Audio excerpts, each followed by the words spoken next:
ஒன்று சொல்வதுண்டு. திருநாராயணபுரத்தை சேர்த்து 4 என்றும் சொல்லுவதுண்டு. ஸ்ரீரங்கம் ஒரு முக்கியமான திவ்யதேசம். 108 திவ்யதேசங்களுக்கே வேறானது. ஒரு மரம் நன்றாக வளர வேண்டும், செழிப்போடு இருக்க வேண்டும், பசுமையோடு இருக்க வேண்டும் என்றால் வேர் நல்ல பலமா இருக்கணும். திருவரங்கம் தான் வேர். ஸ்ரீரங்கம் என்கிற திவ்யதேசம் வாழ்ந்ததென்றால் அது எல்லா உலகத்தையும் வாழ வைக்குமா. அடியார்கள் வாழ, அரங்கநகர் வாழ. தினமும் பகவானுக்கு முன்னாடி சொல்லும் போது அரங்கநகர் வாழ வேண்டும். ஏன் காஞ்சிபுரம் வாழ வேண்டாமா? திருப்பதி வாழ வேண்டாமா? கும்பகோணம் வாழ வேண்டாமா? ஏன் அரங்கநகர் வாழணும்னால் ஒரு செடிக்கு தண்ணீர் சேர்க்கணும்னா இலையிலையா தண்ணீர் சேர்க்கும், வேர்ல தானே தண்ணீர் சேர்க்க வேண்டும். அப்ப திருவரங்கம் வாழ்ந்ததென்றால் தானாக மற்ற திவ்யதேசங்கள் எல்லாம் வாழ்ந்து விடுவான். அதனால திருவரங்கம் மிக முக்கியமானதாக கொண்டாடப்படுகிறது. அடுத்தது, இந்த உலகத்தவர்கள் மட்டும் இல்லாமல் மேலுலகத்தில் இருக்கிறவர்கள் இறங்கி வந்து சேமிப்பதற்காக மலைக்கு மேல உச்சியிலே திருவேங்கடமுடையான் ஸ்ரீனிவாச பெருமான் காட்சி அளிக்கிறார். அவர் 2வது முக்கியமான பெருமான். திருமலை என்று சொல்லுகிறோம். கோயில் என்று சொன்னால் ஸ்ரீரங்கம் என்று பொருள். திருமலை என்று சொன்னால் திருவேங்கடம் ஸ்ரீனிவாச பெருமானுடைய ஆஸ்தானம் என்று பொருள். பெருமாள் கோயில் என்று சொன்னால் வரதராஜ பெருமானுடைய ஆஸ்தானம். அது 3வது உபதேசம், மிக முக்கியமானது. இந்த மூடையம்தான் ஸ்ரீரங்கத்திற்கு போக மண்டபம் என்று பெயர். ஏன்னா ஸ்ரீரங்கத்தில் பகவான் போகம்னா ஆனந்தத்தை அனுபவிப்பது, ஆனந்தமா இருக்கிறதுக்காக ஸ்ரீரங்கத்துக்கு வந்திருக்காரா. ரொம்ப கஷ்டப்பட மாட்டார், நிறைய முயற்சிகள் எல்லாம் எடுக்க மாட்டார். எவ்வளவு மென்மையான பெருமாள், எவ்வளவு தூரம் போகத்தில் ஈடுபட்டிருப்பார்னால், ஒரு பெருமாளுக்கு பொதுவாக புறப்பாடு நடக்க வேண்டும். சாயங்காலம் 5 மணிக்கு புறப்பாடு என்று பத்திரிகையிலே போட்டு வைத்திருப்பார்கள். 4 மணி 4:15 மணிக்கு அங்க மணியக்காரர் ஒரு சுவாமி இருப்பார். அவர் தான் கோவில் நிர்வாகத்தை எல்லாம் பார்க்க வேண்டும். அவர் 4:15 வந்து எங்கேயான எல்லாம் சூழ்நிலை எல்லாம் சரியா இருக்கா, மழை பெய்வதாக இருந்தால் பகவானுக்கு புறப்பாடே நடக்காது. ஸ்ரீரங்கத்துல மழை பெய்ய வேண்டாம், பக்கத்துல திருவானைக்கோவில் ஊர் இருக்கு பாருங்க. திருவானைக்கோவில்ல மழை தூரித்தென்றால் ஸ்ரீரங்கத்துல புறப்பாட ரத்து பண்ணிடுவாங்க. பெருமாள் வெளியில வரமாட்டார். இவர் வெளியில வரும்போது மழை பெய்து இவர் பேர்ல 2 மழை தூரி பட்டு விட்டால் பெருமானுடைய உடம்புக்கு ஆகாது. ஒரு சின்ன குழந்தைய போல பார்த்து ரட்சிக்கணும். அதனால புறப்பாடே கிடையாதுன்னு சொல்லிடுவாளாம். ஆனா தேவ பெருமாள் வரதராஜ பெருமாள் நேர் எதிர். காஞ்சிபுரம் பிரம்மோற்சவம் வைகாசி மாசம் வரப்போகுது. வைகாசி மாசம் பிரம்மோற்சவத்தில் எப்பேற்பட்ட வெயில் கொளுத்தினாலும் புறப்பாடு நிற்காது. மழை பொழிந்தாலும் நிற்கவே மாட்டார் பெருமாள். மேல ஒரு போர்வையை போட்டிக் கொண்டு உடல் அனைத்தையும் மூடிக்கொண்டு அந்த வாகனத்தோட அத்தனை வீதியும் எழுந்தருளித்தான் திரும்ப ஆஸ்தானத்துக்கு வருவார். புறப்பாடு என்றைக்குமே நிற்பது கிடையாது. ஏன்னா இந்த பெருமாள் அவர் உதித்ததை அக்னி குண்டத்துக்கு நடுவில். ஸ்ரீரங்கநாதர் இருப்பது 2 காவிரிக்கு நடுவிலே. நம்ம வீட்டிலேயே நல்லா குளிர்சாதன வசதி எல்லாம் பண்ணிட்டு இருந்தோம்னால் ஆனந்தமா இருக்கிறதுக்காக வந்திருக்கோம் அர்த்தம். அப்படித்தான் ஸ்ரீரங்க பெருமாள் இருக்க. ஒரு பக்கம் காவேரி, ஒரு பக்கம் கொள்ளிடம், 2த்துக்கு நடுவுல சோலைகளுக்கு நடுவிலே, தோட்டங்களுக்கு நடுவில் இருந்தால் ஆனந்தமா இருப்பதற்காக வந்திருக்கார். கஷ்டம் எல்லாம் படுவதாக இல்லை. புறப்பாடு ஆமா பண்ணணும். கொஞ்சம் மழை பெய்வது போல் இருந்தா புறப்பாடு கிடையாது. எல்லாரும் நாம தான் கோவிலுக்கு வந்து பகவானை தரிசித்துக் கொள்ள வேண்டும். இது அவர் இருக்கும் நிலை. ஆனா காஞ்சிபுரம் தேவப்பெருமான் அவதரித்தது எப்படி, அவருடைய ஸ்தல புராணம் ரொம்ப கண்டிப்பா தெரிஞ்சுக்கணும். பிரம்மா ஒரு யாகம் செய்தார். காஞ்சிபுரம் மட்டுமல்ல, காஞ்சிபுரத்துக்குள்ள பல திவ்யதேசங்கள் இருக்கின்றன. எல்லா பல திவ்யதேசங்களுக்கு பொதுவான ஒரு ஸ்தல புராணம் உண்டு. பொதுவா நாம 3 திருமூர்த்திகள், பிரம்மா, விஷ்ணு, சிவன் 3 பேர் சொல்றோம். அதுல பிரம்மா ஒரு முறை ஒரு யாகம் செய்ய தொடங்கினார். அஸ்வமேத யாகம். பிரம்மாவுக்கும் சரஸ்வதி தேவிக்கும் ஏதோ மனஸ்தாபம் ஏற்பட்டது. பொதுவா ஒரு யாகம் செய்வதென்றால் கணவனும் மனைவியும் சேர்ந்துதான் செய்ய வேண்டும். தனியா எந்த தர்ம காரியத்தையுமே செய்ய முடியாது. கணவனுக்கு தெரியாமல் மனைவியோ, மனைவியை அழைத்துக் கொள்ளாமல் கணவனோ தனியாக எந்த தர்ம காரியத்தையும் செய்வதை சாஸ்திரம் ஒப்புக்கொள்ளவே இல்லை. ஒரு தானம் கொடுக்க வேண்டும் என்றால் மனைவி வந்து தண்ணீர் எடுத்து புரோக்ஷிக்கணும். அடியனுக்கு தானம் கொடுக்கணும்னு வச்சுங்களேன். ஒரு படி நெல் இருக்கு, இந்த நெல்லை தானம் கொடுக்கணும்னா இந்த நெல்லை எடுத்து அடிய கையிலேயே வச்சு நின்று இருக்கணும். யார் வாங்கி கொள்ள போகிறாரோ அவரும் காத்து கொண்டு நின்று கொண்டே இருக்க வேண்டும். மனைவி வந்து தண்ணீர் எடுத்து அதுல தெளிச்சு அனுமதி கொடுத்தால்தான் நான் அதை இன்னொருத்தருக்கு தானம் கொடுக்க முடியும். ஏனென்றால் இந்த சொத்து அடியனுடையதல்ல. எப்ப கைப்பிடித்து மனைவி என்று ஆகிவிட்டாலோ சொத்து 2 பேருக்கும் பொதுவானது என்று சாஸ்திரம் சொல்லுகிறது. பாணிகிரகணாத்து சகத்துவம் கர்மசு ததா புண்ணிய பலேஷு ஸ்மிருதி கிரந்தம் தெரிவிக்கிறது. அப்ப என்ன சொத்து இருந்தாலும் கணவன் மனைவிக்கு பொதுவான உருவானது. அவளுக்கு தெரியாம நானும் செலவழிக்க கூடாது, எனக்கு தெரியாம அவளும் செலவழிக்க கூடாது. எந்த தர்ம காரியம் செய்தாலும் நான் மட்டும் பயனடைய கூடாது. எந்த பொருள் வாங்கி இன்பத்தை அனுபவித்தாலும் ஒருவர் மட்டும் அனுபவிக்க கூடாது. ஏதோ ஒரு பொருள் வாங்குறோம்னா அதுல 2 பேருக்கும் ஆனந்தம் இருக்கணும். தனியாக ஒருவர் ஒரு பொருளை அனுபவிக்க கூடாது. இதெல்லாம் சாஸ்திரம் சொல்றது.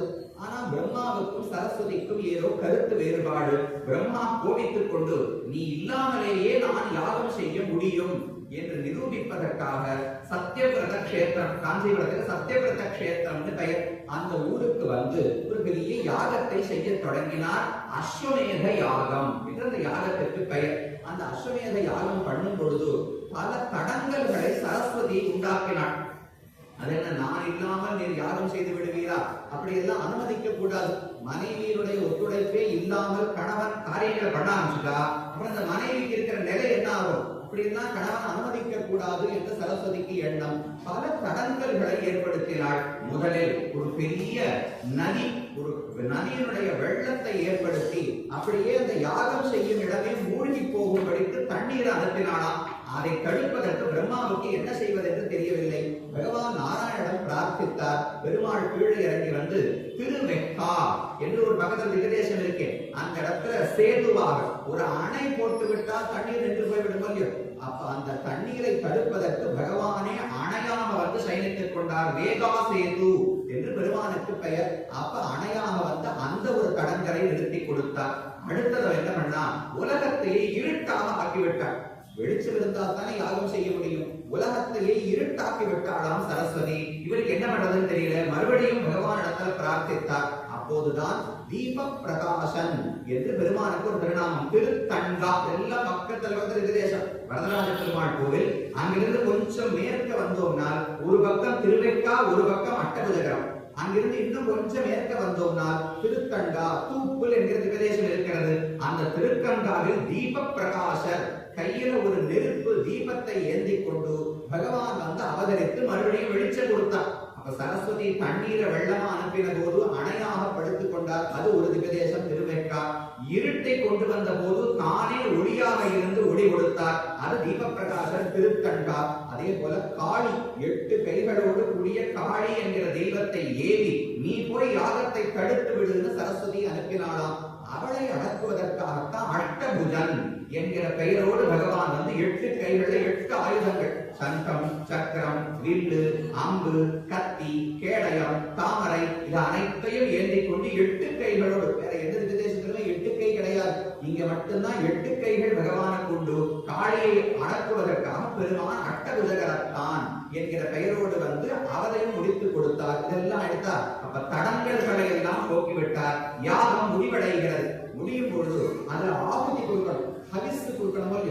இப்ப எந்த யாகம் பண்ணாலும் அதுல நெய்யை ஊற்றுவார்கள் அல்லது பழங்களை சேர்ப்பார்கள், ஏதோ சில பொருள்களை கொடுக்கிறோமோ இல்லையோ, அதை போல பகவானுக்கு அந்த ஹவிஸை கொடுக்கும் பொழுது அதை ஏற்றுக்கொள்வதற்காக அந்த ஹோம குண்டத்திற்கு நடுவிலேயே பகவான் தோன்றினார். வரதராஜ பெருமாள் நாம சேவிக்கிறோமே, அந்த அக்னி குண்டத்திலிருந்தே பிறந்தபடியால் தான் அவருடைய முகம் எல்லாம் அப்படியே பொழிந்து இருக்கும். திருமுகத்தை பார்த்தாலே அழகா சௌக்கியமா நன்னா நமக்கு இருக்கிறா போல இருக்காது. அங்கங்க உடஞ்சி பள்ளம் பள்ளமா இருக்கும் பாருங்க. ஏனென்றால் அவர் அக்னிக்கு நடுவிலே நின்று கொண்டிருக்கிறார். அதனால இந்த பெருமானுக்கு தவம் செய்வது, இன்னல்களை சந்திப்பது, துன்பத்தை மேற்கொள்வது ரொம்ப சகஜம். கட்டமே படமாட்டார். அதனால எவ்வளவு வெயில் இருந்தாலும் எவ்வளவு மழை இருந்தாலும் உற்சவத்தை நிற்காமல் நடத்தக்கூடியவர் தேவப்பெருமாள். அந்த ஊருக்கு தியாக மண்டபம்னு பெயர். தியாகம் என்ன, தன்னிடம் இருக்கும் பொருளை மற்றவர்களுக்கு கொடுப்பது. பெருமானுக்கு பெயரே வரதராஜன் தானே.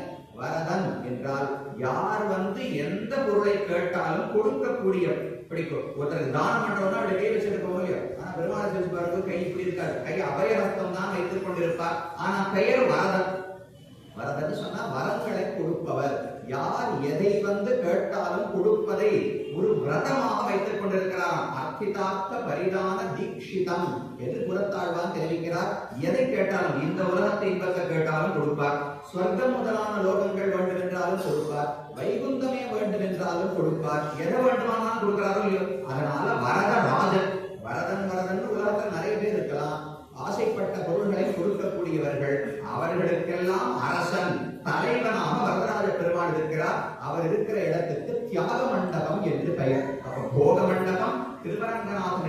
ஸ்ரீரங்கம், தியாக மண்டபம் வரதராஜ பெருமான் இருக்கக்கூடிய காஞ்சிபுரம், புஷ்ப மண்டபம் திருமலை திருவேங்கடமுடையானுடைய ஆஸ்தானத்துக்கு புஷ்ப மண்டபம்னு பெயர். ஏன்னா பகவானுக்கு எப்பவுமே புஷ்பத்தால் அலங்காரம் செய்து கொள்வது ரொம்ப பிடிக்குமா. சுமந்து மாமலர் நீர் சுடர் ரூபம் கொண்டு அமர்ந்து வானவர் போனடும் நமன்னெழும் திருவேங்கடம் என்று நம்மாழ்வார் அந்த பெருமானை பத்தி பாடுறார். மனுஷர்கள் மட்டுமல்ல, தேவர்கள் நித்தியசூரிகள் எல்லாம் கூடையா புஷ்பங்களை ஏந்தி கொண்டு வந்து இந்த பகவானுக்கு சமர்ப்பிப்பார்களாம். அவ்வளவு ஆசை உண்டு. இன்னைக்கும் பாருங்க, பெருமாள் குடிக்கிறதே கிடையாது. வாரத்துக்கு ஒரு நாள் தான் திருவேங்கடமுடையான் குடிப்பார். ஆனா புஷ்பத்தை மட்டும் ஒரு நாளைக்கு 2 தடவை சாத்திக்கிறார். காத்தால ஒரு தோமால சேவை, சாயங்காலம் ஒரு தோமால சேவை, தினமும் 2 முறை மாலைகளை மட்டும் தலையிலிருந்து எத்தனை மாலை 30 மாலை சாத்திக்கிறார் பெருமாள். நான் பார்த்தால 2 ஸ்ரீமத்ச மகாலட்சுமிக்கு 2 மாலை இருக்கும். பெரிய கிரீடத்திலிருந்து 2 மாலை தோங்கும். அவருடைய தோளுக்கு தனியா மாலை, இப்படி திருவடிகளுக்கு இப்படி வட்டமான ஒரு மாலை, இதை போல பல புஷ்பங்களை சாத்தி கொள்ளுகிறார் புஷ்ப பிரியர். அதனால மண்டபத்துக்கே புஷ்ப மண்டபம் என்று திருநாமம். சுவாமி ராமானுஜர் அவர் அந்த ஊருக்கு போயிருக்கும் போது, இனி இந்த ஊரில் பெருமானை தவிர யாருமே புஷ்பங்களை சூடிக்கொள்ள கூடாது, அந்த மலையில எந்த புஷ்பம் பூத்தாலும் சரி அது திருவேங்கடமுடையானுக்குத்தான் சமர்ப்பிக்க வேண்டும், நாம் தலையில் புஷ்பம் சூட்டிக் கொள்ள கூடாது என்று ஒரு நியதியை கொண்டு வந்தார். அவ்வளவு பெருமானுக்கு புஷ்பத்தல் ஆசை. அதற்கு புஷ்ப மண்டபம் பெயர். 4வது மேலக்கோட்டை திருநாராயணபுரம் சொல்றோமே, அங்க செல்வப்பிள்ளை எதிராக சம்பத்குமாரன் என்கிற பெயரோடு பகவான் இருக்கிறார். அந்த ஊருக்கு ஞான மண்டபம் என்று பெயர். ஏன்னா அந்த ஊர்ல பெரிய முன்காலத்திலிருந்தே தத்தாத்ரேயர் என்று பகவானுடைய ஒரு அவதாரம். அவர் அந்த ஊரில் இருந்துதான் தான் சன்னியாசம் எடுத்துக்கொண்டு வேதத்தை எல்லாம் உபதேசம் செய்திருக்கிறார். அந்த மலைக்கே வேதாத்ரி என்று பெயர் உண்டு, யாதவாத்ரி என்று பெயர் உண்டு. அதனால் அந்த ஊர் ஞான மண்டபம். அன்றிலிருந்தே பல பெரியோர்கள் இருந்து ஞானத்தை வளர்த்து கொடுத்த இடம். அப்ப புஷ்ப மண்டபம், தியாக மண்டபம், போக மண்டபம், ஞான மண்டபம் 4 முக்கியமான இதுதானே முக்கியம். ஸ்ரீவைஷ்ணவம்னு சொன்னாலே ஸ்ரீரங்கம், திருமலை, காஞ்சிபுரம், திருநாராயணபுரம் இது 4 மிக முக்கியமான திருத்தலங்களாக கருதப்படுகின்றன. அந்த 4ஐயும் இங்க 5ஆக சேவித்துக் கொள்கிறோம். இங்கே 5 பெருமாள் இருக்காளா? திருவரங்கத்துக்கு திருவரங்கநாதர் இருக்கிறார், திருமலைக்கு ஸ்ரீனிவாச பெருமாள் இருக்கிறார், காஞ்சிபுரத்துக்கு வரதராஜ பெருமாள் பிரசன்ன வரதராஜனாக இருக்கிறார். ஆனா என்ன சமயம் 2 பேர் ராமன் கண்ணன் தானே இருக்கார். எதிராஜ சம்பத்குமாரன் இல்லை என்னால் அவர்தான் ராமனும் கண்ணன். அந்த பெருமானுக்கு ராமகிருஷ்ணர்களோடு நெருக்கமான தொடர்பு உண்டு. இன்னைக்கு நாம எந்த பெருமானை அங்கு திருநாராயணபுரத்தில் தரிசிக்கிறோமோ அந்த பெருமானுக்கு ராமனும் ஆராதனம் பண்ணிருக்கார், கிருஷ்ணனும் ஆராதனம் பண்ணிருக்கார். அழகான செய்தி. அந்த தலபுராணத்தை பார்த்தோம்னால் ராமனுடைய கதை தெரியுமோ? ராமன் காலத்தில் இப்போது நாம் ஸ்ரீரங்கத்தில் எந்த பெருமானை தரிசிக்கிறோமோ அவர் அதுவரை அயோத்தியில் தான் இருந்தார். இக்ஷ்வாகு வம்சத்து அரசர்களாலே ஆராதிக்கப்பட்ட பெருமாளைத்தான் இன்னைக்கு நாம ஸ்ரீரங்கத்தில் சேவிக்கிறோம். அது ராமனுடைய காலத்தில் தான் ராமன் விபீஷணனுக்கு கொடுத்து விடுகிறார். விபீஷணன் லங்கைக்கு தூக்கி கொண்டு போகும் வழியில் நடுவில் ஸ்ரீரங்கத்திலே எழுந்தருள பண்ணி விடுகிறார். அன்றிலிருந்து இன்று வரை திரேதாயுகத்திலிருந்து இப்போது வரைக்கும் அங்கேயே திருவரங்கநாதர் இருக்கிறார்.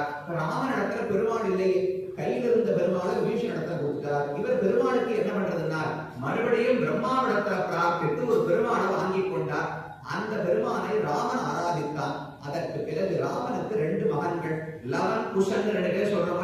அந்த குஷனுக்கு கனகமாலினி என்று ஒரு பெண் இருந்தாள். அந்த பெண்ணை சந்திர வம்சத்து அரசன் ஒருவனுக்கு கல்யாணம் செய்து கொடுத்தார்கள். சூரிய வம்சம் சந்திர வம்சம் 2 சொல்றோம். சூரிய வம்சத்தில் தான் ராமன் பிறந்தார், சந்திர வம்சத்திலே கண்ணன் பிறந்தார். சூரிய வம்சத்தில் பிறந்த பெண் இந்த கனகமாலினி என்கிற பெண்ணை சந்திர வம்சத்து அரசனுக்கு கல்யாணம் பண்ணி கொடுக்கிறார். கல்யாணம் பண்ணி கொடுக்கறச்சே சீதனம் கொடுக்கணும் இல்லையோ, அதற்கு இந்த பெருமாளையும் சேர்த்து கொடுக்கிறார்கள். ராமன் ஆராதித்த பெருமாளை கண்ணனுடைய வம்சமான சந்திர வம்சத்துக்கு கொடுத்துறார். அதற்கு பிறகு பல ஆண்டுகள் கழித்துத்தான் கண்ணன் அவதரிக்கிறார். கண்ணனும் ஆராதனம் செய்கிறார், பலராமனும் ஆராதனம் செய்கிறார். அதற்கு பிறகு ஒருமுறை பலராமன் அப்படி தீர்த்த யாத்திரைகள் எல்லாம் நிறைய போகக்கூடியவர். ஒரு முறை தீர்த்த யாத்திரை தெற்கு நோக்கி வரும்பொழுது திருநாராயணபுரத்துல மூலவரை தரிசிக்கிறார். அந்த மூலவருக்கும் தாங்கள் மதுரையில் வைத்து ஆராதித்த ஒரு மூர்த்திக்கும் முகம் அப்படியே ஒத்தாப்புல இருந்ததாம். 2 மூர்த்திகள், ஒரு மூலவர் திருநாராயணபுரத்தில் இருக்கார், ஒரு உற்சவர் பலராம இடத்துல மதுரையிலே இருக்கிறார். ஆனா 2 பேருடைய முகம் ஒத்து போயிற்று. அதை போய் கண்ணனிடத்துல தெரிவிக்கிறார். உடனே கண்ணனும் பலராமனும் அந்த மூர்த்தியோடு வந்து இந்த கோவிலில் அந்த உற்சவரை பிரதிஷ்டை செய்தார்களாம். அப்ப இன்னைக்கு நாம செல்லப்பிள்ளை என்று சேவிக்கக்கூடிய உற்சவரை ராமனும் கண்ணனும் சேர்த்துத்தான் பிரதிஷ்டை செய்தார்கள். அப்ப அவர்களுக்கு 2 பேருக்கும் செல்லப்பிள்ளைக்கு பிரதிநிதியாக ராமனும் கண்ணனும் இருக்கிறார்கள் வைத்துக் கொள்ளலாம். அப்ப 4 முக்கியமான மூர்த்திகள் ஸ்ரீரங்க மங்களநிதியில் கருணாநிவாசம், ஸ்ரீ வெங்கடாத்ரி சிகராலய காலமேகம், ஸ்ரீ ஹஸ்திசைல சிகரோஜ்வல பாரிஜாதம், ஸ்ரீசம் நமாமி சிரசா யதுசைல தீபம் என்று பிரசித்தமான ஸ்லோகம். 4 ஊர் ஸ்ரீரங்கத்திலே இருக்கக்கூடிய பெருமாள் மங்கள நிதி, ஒரு பெரிய செல்வத்தை போல பகவான் திருவரங்கத்தில் இருக்கிறார். இவர் பெரிய காலமேகம், நீருண்ட கார்மேகம், மழை பொழிவதற்கு தயாரா இருக்குமோ, மலைக்கு மேல ஒரு மேகம் நின்று கொண்டால் எப்படி இருக்குமோ அதை போல திருவேங்கடமுடையான் இருக்கிறாராம். தேவப்பெருமாள் பாரிஜாதம், பாரிஜாத மரம், கற்பக மரம், இதெல்லாம் நம்ம எதை கேட்டாலும் கொடுக்குமோ இல்லையோ, தேவப்பெருமானை எதை கேட்டாலும் கொடுக்க போகிறார். அதனால அவர் பாரிஜாத மரத்தை போல இருக்கார். ஸ்ரீசம் நமாமி சிரசா யதுசைல தீபம், யாதவாதிரி யதுசைலத்திலே விளக்கு போல செல்லப்பிள்ளை இருக்கிறாராம். விளக்கு தானே இருட்டை போக்கும். அப்ப ஞான மண்டபம், ஞானத்தை கொடுக்கும் பெருமான் விளக்கு போல இருக்கிறார் என்று 4 ஊர்கள். அந்த 4 ஊர்களையே இந்த 5 பெருமாள்களாகவும் பார்த்துக் கொள்ளலாம். அப்போ ஒரே இடத்தில் நாம் அனைத்து முக்கியமான பெருமாள்களுக்கும் கருடோத்சவம் நடக்கிறது என்றால் இது எவ்வளவு பெரிய பாக்கியம். நாம் அதை சேவிக்க போகிறோம். இதுக்கு முன்னாடி சில ஊர்கள்ல உண்டு. ஆழ்வார் திருநகரிக்கு போனோம்னா திருநெல்வேலிக்கு அருகிலே நம்மாழ்வாருடைய அவதார ஸ்தலம், அங்கு போனோம் என்றால் 9 கருட சேவை என்று ஒரு உற்சவம் நடக்கிறது. ஆழ்வாருக்கு வைகாசி மாசம் விசாக நட்சத்திரம் தான் அவதார தினம். நம்மாழ்வாருடைய அவதார உற்சவம் 10 நாள் நடக்கிறது. அதுல விசாகத்துக்கு 5 நாட்களுக்கு முன்னால் அந்த உற்சவத்தினுடைய 5ஆவது திருநாள் அன்று 9 ஊர்களில் இருந்து பெருமாள்கள் ஆழ்வாரை பார்ப்பதற்காக வருவார்கள். 9 பேருக்கும் அந்த ஊரிலேயே கருட சேவை இரவு நடக்கும். பிற்பாடு அவர்கள் சென்று விடுவார்கள். இது அங்க சேவிக்கிறோம். அதே போல இங்க தை அமாவாசை சீர்காழிக்கு பக்கத்துல திருநாங்கூர் 11 கருட சேவை அங்கு நடக்கிறது. 11 கருடங்கள்ல 11 பெருமாள்கள் எழுந்தருளி குமுதவல்லி நாச்சியாரோடு திருமங்கை ஆழ்வார் ஹம்சவாகனத்தில் எழுந்தருளுகிறார். அது அங்கு ஒரு 9 கருட சேவை. அங்கெல்லாம் எந்த சுவாமி போகுது, இப்ப சேவிக்கணும், உடனே சென்னையில சேவிக்கணும்னால் அப்ப 5 கருட சேவை. ஒரே சமயத்தில் 5 பெருமாள் அந்த வைபவம் எப்படி நாளைக்கு தான் சேவிக்கணும், அடியில் சேவிச்சது கிடையாது. அப்படி அழகான ஒரு சந்தர்ப்பத்தில் நாமும் கூடி உள்ளோம். இந்த கருட சேவைக்கு என்ன பெருமை? கருடன் முதலில் யார்? அவருக்கும் பகவானுக்கும் என்ன தொடர்பு? ஏன் கருடன் கருடன் கொண்டாடும்? பெரிய திருவடி இது சம்பிரதாயத்துல கருடனுக்கு திருநாமம். இதோ பெரியவர்னு கொண்டாடும். திருவடி பகவானையே காக்கக்கூடியவரானபடியால் திருவடி என்று கொண்டாடுகிறோம். அப்படி கருடனுக்கு என்ன பெருமை என்றால் பல இடங்கள்ல பெரியவர்கள் தெரிவிக்கிறார்கள்.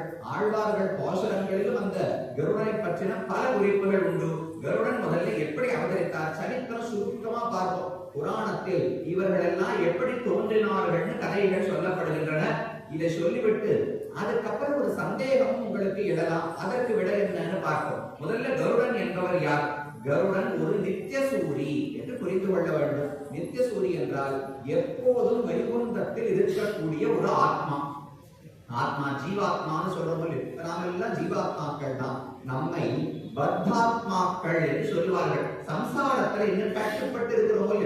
நிறைய பாவம் இருக்கு, கொஞ்சம் புண்ணியம் கூட பண்ணிருக்கலாம். பாவ புண்ணியங்களாலே திரும்ப திரும்ப உலகத்தில் பிறந்து கொண்டிருக்கும் நம்மை பத்தர்கள், பந்தனம்னா கட்டது அர்த்தம், சம்சாரத்தில் கட்டுப்பட்டு இருக்கிறபடியாலே நம்மை பத்த ஆத்மாக்கள் என்று சொல்லுவார்கள். ஒரு நாள் பகவானுடைய திருவடிகளை பற்றி மோட்சம் அடைந்து விடுவோம் வச்சுவோம். பாவ புண்ணியங்களை போக்கி வைகுண்டத்தை அடைந்து விடுவோம். அப்போது முக்தி அடைந்தவரானபடியாலே முக்தன் என்று நமக்கு பெயர் ஏற்படும். இது 2 பேரை தவிர 3வது ஒரு விதம் உண்டு. நித்தியசூரிகள். அவர்கள் என்னைக்குமே இந்த உலகத்துல பிறப்பதே கிடையாது. ஆதிசேஷன் இருக்காரோ, அவர் நம்மை போல பாப புண்ணியங்கள் எல்லாம் அவருக்கு கிடையாது. கருடனுக்கு பாப புண்ணியங்கள் கிடையாது. விஸ்வக்சேனர் பகவானுடைய சேனைக்கு படைத்தளபதி விஸ்வக்சேனர், அவருக்கும் பாப புண்ணியங்கள் எல்லாம் கிடையாது. என்றைக்குமே இவர்கள் இந்த உலகத்தில் கர்மத்தின் காரணமாக பிறந்ததே கிடையாது. அதனால்தான் நித்திய சூரிகள். எப்போதுமே வைகுண்டத்தில் தேவர்களாக இருப்பார்கள். பகவானோடவே இருந்து அவருக்கு எல்லா விதமான கைங்கரியங்களையும் செய்வதுதான் இவர்களுடைய பணி. இந்த சம்சாரத்தில் அவ்வப்போது பிறப்பதுண்டு, ஆனா கர்மத்தால் பிறப்பது கிடையாது. பகவான் அவதாரம் பண்றாரோ, ராமனாக பிறந்தார், கண்ணனாக பிறந்தார். பாவ புண்ணியத்தின் காரணமாகவா பகவான் பிறக்கிறார்? நமக்குத்தான் பாவம் புண்ணியம் உண்டு. பகவானுக்கு அதனால் பிறகு கிடையாது. கருணையாலே பிறக்கிறார். நம்மை போன்றவர்களையும் உய்ய வைக்க வேண்டும், இவர்களும் உஜ்ஜீவனம் அடைய வேண்டும் என்பதற்காக கருணையால் வந்து பிறக்கிறார்கள். அதனால் அவருக்கு இந்த சம்சாரம் குற்றமாகாது.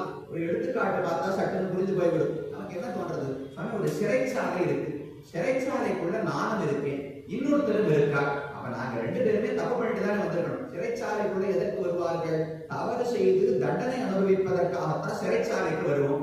அடியேனும் ஒரு சிறைச்சாலைக்குள்ள இருக்கேன், அடியனுக்கு பக்கத்துல இன்னொருத்தரும் சிறைச்சாலைக்குள்ள இருக்கார். அப்ப அவரும் தப்பு பண்ணிட்டு தானே வந்திருக்கணும், அவரும் தண்டனைக்காகத்தானே வந்திருப்பார் என்று நமக்கு தோன்றும். ஆனா அப்படி நிர்பந்தம் கிடையாது. ஒரு சிறைச்சாலை இருக்கு, அந்த சிறைச்சாலை சரியாக நடக்கிறதா என்று பார்ப்பதற்காக, மேற்பார்வை பார்ப்பதற்காக அந்த தேசத்து ராஜா வரலாமோ. அப்போ ஒரு சிறைச்சாலை, அங்க 10 கைதிகள் இருக்கிறார்கள், தண்டனை அனுபவித்துக் கொண்டு ஒரு ராஜா அதை பார்ப்பதற்காக வருகிறார். சிறைச்சாலைக்குள்ள காலை எடுத்து வச்ச உடனே பார்த்தீங்கன்னா ராஜாவும் சிறைச்சாலைக்குள்ள இருக்கார். அப்ப அவரும் தண்டனைக்காக வந்தார் என்று சொல்ல முடியுமா? அவர் தவறு செய்துவிட்டு வரவில்லை, நிர்வாகம் செய்வதற்காக, இயக்குவதற்காக வந்தார். எல்லாம் சரியா நடக்கிறதா, எல்லா காவலாளிகள் எல்லாம் சரியா நடந்துகிறாரா, கைதிகளுக்கு நல்ல போதனைகள் சொல்லப்படுகின்றனவா, கைதிகள் திருந்துகிறார்களா, அவர்களுக்கு வேண்டிய உணவு உடுக்கை எல்லாம் சரியாக கொடுக்கப்படுகிறதா, இதையெல்லாம் பார்க்கிறது ராஜாவுடைய கடமை தானே. அதை பார்ப்பதற்காக ராஜா சிறைச்சாலைக்குள்ள வந்தால் அவர் தண்டனைக்காக வந்தார்னு சொல்லிவிட முடியாது. அதை போல் நாமும் இந்த உலகத்தில் பிறக்கிறோம், பகவானும் இந்த உலகத்தில் பிறக்கிறார், அதனால அவருக்கும் பாவ புண்ணியங்கள் உண்டு என்று சொல்லிவிட முடியாது. அவருக்கு பாவம் இல்லை, புண்ணியம் இல்லை. ஆனா இந்த உலகத்தை மேற்பார்வை பார்ப்பதற்காக வருகிறார், இந்த உலகத்தில் நமக்கு உபதேசம் செய்வதற்காக வருகிறார், நம்மை ரட்சிப்பதற்காக வருகிறார். அப்ப பகவான் அவதரிக்கிறார், நாம் பிறக்கிறோம். வேறுபாடு என்ன? நமக்கு பாவ புண்ணியங்களால் பிறவி, பகவானுக்கு கருணையால் பிறவி. அதே போல ஆதிசேஷன், கருடன், விஸ்வக்சேனர் இவர்கள் கூட பிறப்பதுண்டு. ராமானுஜர் ராமானுஜர் கொண்டாடுறோமே, ஆதிசேஷனுடைய அவதாரம் தானே சுவாமி ராமானுஜர். நம்ம உடனே சந்தேகம் வரணும், ஆதிசேஷன் தான் நித்தியசூரி, அவருக்கு பாப புண்ணியங்களே கிடையாது, அவர் எப்படி ராமானுஜரா பிறக்க முடியும்? இந்த உலகத்தில் பிறக்கணும்னா பாப புண்ணியம் இருக்க வேண்டுமே என்றால் அப்படி தேவை கிடையாது. பகவான் எப்படி அவதாரம் செய்கிறாரோ அதே போல் ஆதிசேஷனும் அவதாரம் செய்வார், கருடனும் அவதாரம் செய்வார். இதை போல புராணங்களில் பல சரித்திரங்கள் உள்ளன. அதில் கருடனுடைய அவதாரம், கருடனுக்கு பல பெயர்கள், கருத்மான், கருடஹா, பன்னகாசஹா, நாக ஆசனஹா என்று பல பெயர்கள் உண்டு. கருடன் என்று சொன்னால் தன்னுடைய சிறகுகளால பறக்கக்கூடியவர், டயதே, கருத்பிஹி டயதே இது கருடமாக தெரிவிப்பார்கள். அவருக்கு அழகான சிறகுகள் இருக்கணும். சுபர்ணஹான்னு ஒரு பெயர் உண்டு. சுபர்ணன்னு சொன்னா அழகான சிறகுகளை உடையவர், ரொம்ப வலிமை பொருந்திய சிறகுகளை இவருக்கு உண்டு. பல திருநாமங்கள். அதுல ஒரு திருநாமம் வைனதேயன் என்று சொல்றவங்க. வினதா என்று ஒரு பெண் இருந்தாள், அவளுக்கு மகனாகத்தான் கருடன் வந்து பிறந்தார். அதனால வைனதேயன் இது ஒரு பெயர் உண்டு. அது என்ன கதை, எப்படி பிறந்தானா, ரொம்ப நிறைய கதாபாத்திரங்கள் சேர்ந்த ஒரு கதை. கஷ்யபர் என்று ஒரு ரிஷி, அவரை பத்தி கண்டிப்பா தெரிஞ்சுக்கணும். கஷ்யபர் பல கதைகளை நாம கேள்விப்படுவோம். ஹிரண்யாக்ஷன், ஹிரண்யகசிபு 2 பேரும் பிறந்தாளா? கஷ்யபருக்கு மகன்கள் தான். தேவர்கள் எல்லாரும் கஷ்யபருடைய மகன்கள் தான், அசுரர்கள் எல்லாரும் கஷ்யபருடைய மகள்கள் தான். கஷ்யபருக்கு 13 மனைவிகள். தக்ஷ பிரஜாபதினு இருந்தார். தக்ஷனுடைய 13 பெண்களையும் இந்த கஷ்யபர் என்பவர் திருமணம் செய்து கொண்டார். அதுல 2 மனைவிகள், கத்ரூன்னு ஒருத்தி, வினதா என்று ஒருத்தி. 2 பேரும் கர்ப்பம் தரித்தார்கள். கத்ருக்கு 100 முட்டைகள், 1000 முட்டைகள் பிறந்தன. வினத்தைக்கு 2 முட்டைகள் பிறந்தன. ஒரு பக்கம் 1000 முட்டை, ஒரு பக்கம் 2 முட்டை. கத்ருவினுடைய 1000 முட்டைகள் இருந்துதான் பாம்புகள் எல்லாம் தோன்றின என்று புராணம் சொல்லுகிறது. அடுத்து வினதான் இருக்காது, வினத்தைக்கு 2 குழந்தைகள் பிறக்கணும், 2 முட்டைகள் இருக்கின்றன. 100 வருஷமாச்சு, 400 வருஷமாச்சு, 500 வருஷமாச்சு, முட்டை உடைந்து குழந்தை வெளியில வரவே இல்லை. இவளுக்கு தாங்கல, 10 மாசமே கர்ப்பத்துல தாங்கிறது எவ்வளவு ஆர்வமா இருக்கு, எப்ப குழந்தை வெளியில வரும்னு ஆசையா இருக்கு. 500 ஆண்டுகள் வினதா காத்துக் கொண்டிருந்தாள். அதுக்கு மேல பொறுமை இல்லை, தானா கையால் அந்த முட்டையை பிரித்து அந்த குழந்தையை வெளியே எடுத்துட்டாளாம். குழந்தை இன்னும் முழுவதுமாக உடல் வலிமை பெறவில்லை, வளரவில்லை.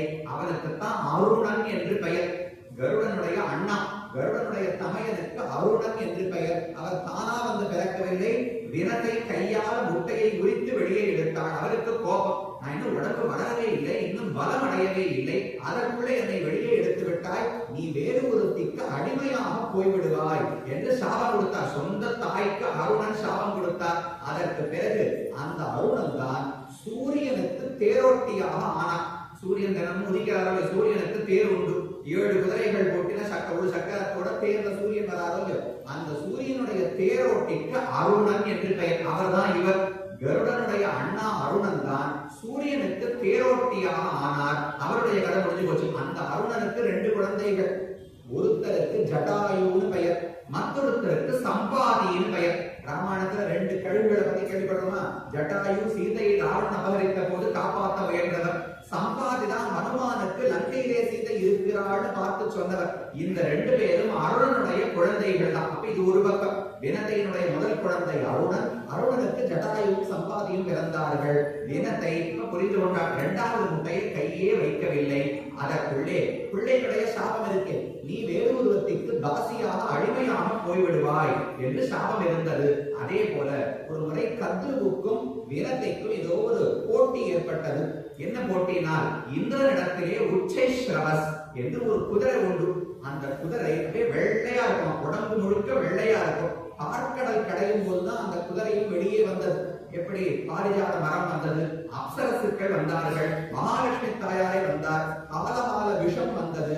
அதே போல ஐராவதம் என்கிற யானை, உச்சைஸ்ரவஸ் என்கிற குதிரை, இதெல்லாம் பார்க்கடல் இருந்து வெளியே வந்தது. அந்த உச்சைஸ்ரவசுடைய வால் கருப்பா இருக்குமா வெளுப்பா இருக்குமா இவர்களுக்கு நடுவில் போட்டி விவாதம் ஏற்பட்டது. கத்ரு சொன்னாள் வால் கருப்பு நிறத்தில் இருக்கும்னு. வினதை சொன்னாள் இல்லையே, உடம்பு முழுக்க வெளுப்பு, வாலும் வெளுப்பு தான் என்று வினதை சொன்னாள். நாளைக்கு போய் உச்சைஸ்ரவச நாம பார்ப்போம்.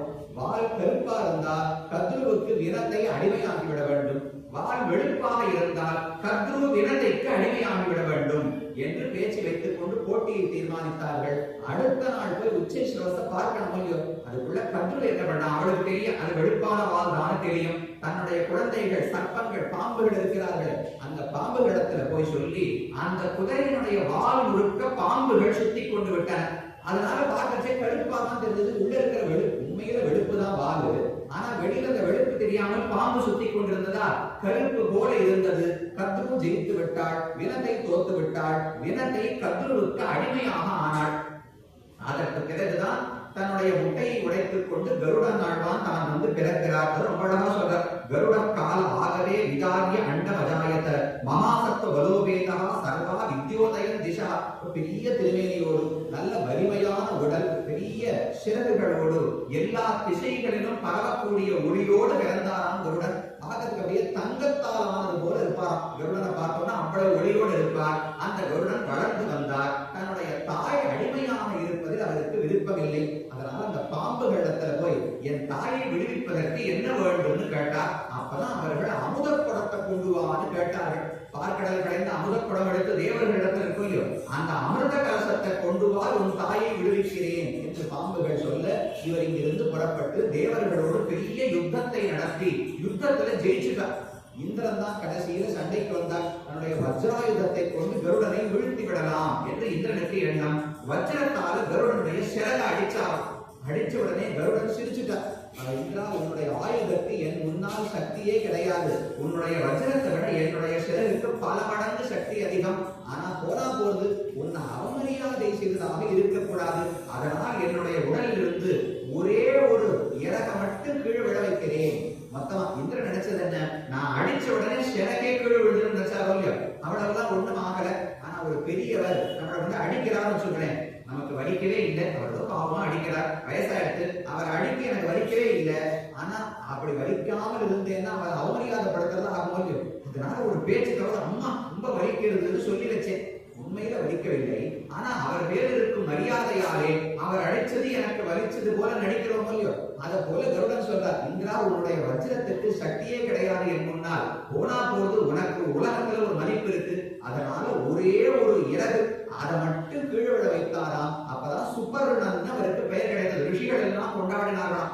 வஜ்ரத்தாலேயே அழிக்க முடியாத சிறகுனா அது எவ்வளவு உயர்ந்ததாக இருக்க வேண்டும். அப்ப சுபர்ணா என்று கருடனுக்கு பெயர் கொடுத்தார்கள். அப்ப அமிர்த கலசத்தை கொண்டு வந்து அந்த பாம்புகளிடத்துல கொடுத்து தாயை மீட்டுக் கொண்டார். பாம்புகளிடத்தில் கொடுத்து விடவில்லை, அதை மறுபடியும் மீட்டு இந்திரனிடத்திலே கொடுத்து கொண்டு போய் சேர்த்தார். இதுதான் கருடனுடைய சரித்திரம். வினதை என்பவளுக்கு மகனாக பிறந்தபடியாலே வைனதேயன் என்று அவருக்கு பெயர் ஏற்பட்டது. அந்த வைனதேயனை தனக்கு வாகனமாக பகவான் ஏற்றுக்கொள்கிறார். இந்த வைனதேயனே ஒரு அவதாரம்னு புரிஞ்சுக்கணும். வைகுந்தத்தில் இருக்கிற பகவான் எப்படி ராமனாக பிறந்தாரோ கண்ணனாக பிறந்தாரோ அதை போல வைகுந்தத்தில் இருக்கும் கருடன் என்கிற நித்தியசூரி இங்கு வினதைக்கு மகனாக அவதாரம் செய்தார். அது அவருடைய இயற்கை நிலை கிடையாது. இந்த உலகத்தில் பகவான் அவதரிக்கும் போது அவரை சுமப்பதற்கு வாகனம் வேண்டும் இல்லையோ, வைகுந்தத்தில் வாகனமா கருடன் இருப்பார். இந்த உலகத்தில் வாகனம் வேண்டும் என்பதற்காக வினதைக்கு மகனாக வந்து பிறந்தாராம். அவரைத்தான் கருடன் சுபர்ணன் என்றெல்லாம் அழைக்கிறோம். அவரை பற்றி ஆள வந்தார் தன்னுடைய ஸ்தோத்திர ரத்னம் என்கிற நூலில் தெரிவிக்கிறார். தாச சகா வாகனம் ஆசனம் துவஜோ எஸ்தே விதானம் வியஜனம் தைமயா தேன உபஸ்திதம் தேன குரு கருத்மதா பதந்திரி சம்மர்த்த கிணாங்க சோபினா ஒரு ஸ்லோகத்தை தெரிவிக்கிறார். ஒரு ஸ்லோகத்துல கூட கருடனுக்கு எத்தனை பண்புகள் எத்தனை முறைகள் இருக்கின்றன தெரிவிக்கிறார். பகவானுக்கும் கருடனுக்கும் என்ன தெரியுமா தொடர்பு? தாசகா சகா வாகனம் ஆசனம் துவஜா விதானம் என்று 6 விதமான காரியங்களை அவர் கருடன் சொல்லுகிறாராம். முதல்ல தாசகா, பெருமானுக்கு அடிமை. அவருக்கு என்னால் முடிந்த கைங்கரியங்கள் அனைத்தையும் செய்ய வேண்டும் என்பதில் கருடனுக்கு ஈடுபாடு உண்டு. நாம் அடிமைங்கிற வார்த்தையை கேட்ட உடனே கொஞ்சம் முகத்தை சுழிப்போம். அடிமைன்னு சொல்றேன், நல்ல ஆங்கிலேயர்களுக்கு அடிமையா இருந்தோம், கட்டப்பட்டு சண்டையெல்லாம் போட்டு எத்தனையோ போராட்டத்துக்கு பின்னாடி இப்பதான் சுதந்திரம் வாங்கி 25 ஆண்டு ஆகுறது. மறுபடியும் ஜீவாத்மாவை அடிமைன்னு சொல்றீர்கள். இது எதுவும் வலுக்கட்டாயமாக போர் மேல கழுத்துல தள்ளப்பட்ட அடிமைத்தனம் அல்ல. இயற்கையாக இந்த ஜீவாத்மா பரமாத்மாவுக்கு தொண்டன், அடியவன். எப்பவுமே நம்முடைய தாயார், தந்தை, ஆச்சாரியன் இவர்களுக்கு கைங்கரியம் பண்றதுல மனசுல கட்டம் இருக்குமான்னு யாரோ ஒரு 3வது மனுஷர், யாருன்னே எனக்கு தெரியாது, என்னை சிறைபிடித்து கைங்கரியம் பண்ண வைக்கிறார், அடிமையாக நடத்துகிறார் என்றால் அப்ப மனசுக்கு கட்டமா இருக்கும். என்னுடைய தந்தைக்கோ தாய்க்கோ குருவுக்கோ கைங்கரியம் பண்றதுக்கு யாருக்கும் மனசுல கட்டமே இருக்காது. அத போல பகவான் நமக்கு இயற்கையான தந்தை, நம்மை பிறப்பித்த தந்தை, நமக்கு ஞானத்தை கொடுத்த ஆச்சாரியன், அவருக்கு கைங்கரியம் செய்வதில் மிகுந்த ஆசை ஆனந்தம் பட வேண்டும். அது கருடனுக்கு உண்டு. பொருசரைக்குள் உகந்தேறும் பூமகளார் தனிக்கேழ்வன் என்று நம்மாழ்வார் பாடுகிறார். கருடன் பேர்ல பகவான் ஏறி அமர வேண்டும் வருகிறார்னு கேள்விப்பட்ட உடனே கருடனுக்கு ரொம்ப ஆனந்தமா, உடனே சிறகுகளை எல்லாம் இப்படி அடிச்சு தன்னுடைய ஆனந்தத்தை வெளிப்படுத்துவார். எத்தனை நல்லா சுவாமி, பல 1000 ஆண்டுகளாக இதே பகவானை இதே கருடன் தானே சுமந்து கொண்டிருக்கிறார். நாமெல்லாம் 4 வருஷம் ஆச்சுன்னா வண்டியை மாற்றி விடுறோம். இப்பதான் புது வண்டி வாங்கினேன், 2 சக்கர வாகனம் வாங்கினேன், 2 வருஷம் ஆயிடுத்து, 3 வருஷம் ஓட்டிட்டேன், அதெல்லாம் புதுசு வந்து இதுலதான் தப்பு இருக்கா? இதுல ஒண்ணும் தப்பு இல்ல. அவ புதுசா அவனை போட்டுட்டா, அதனால இதை நான் கொடுத்துட்டு புதுசு வாங்க, இவ்வளவுதானே இன்னைக்கு போயிட்டு இருக்கிறது.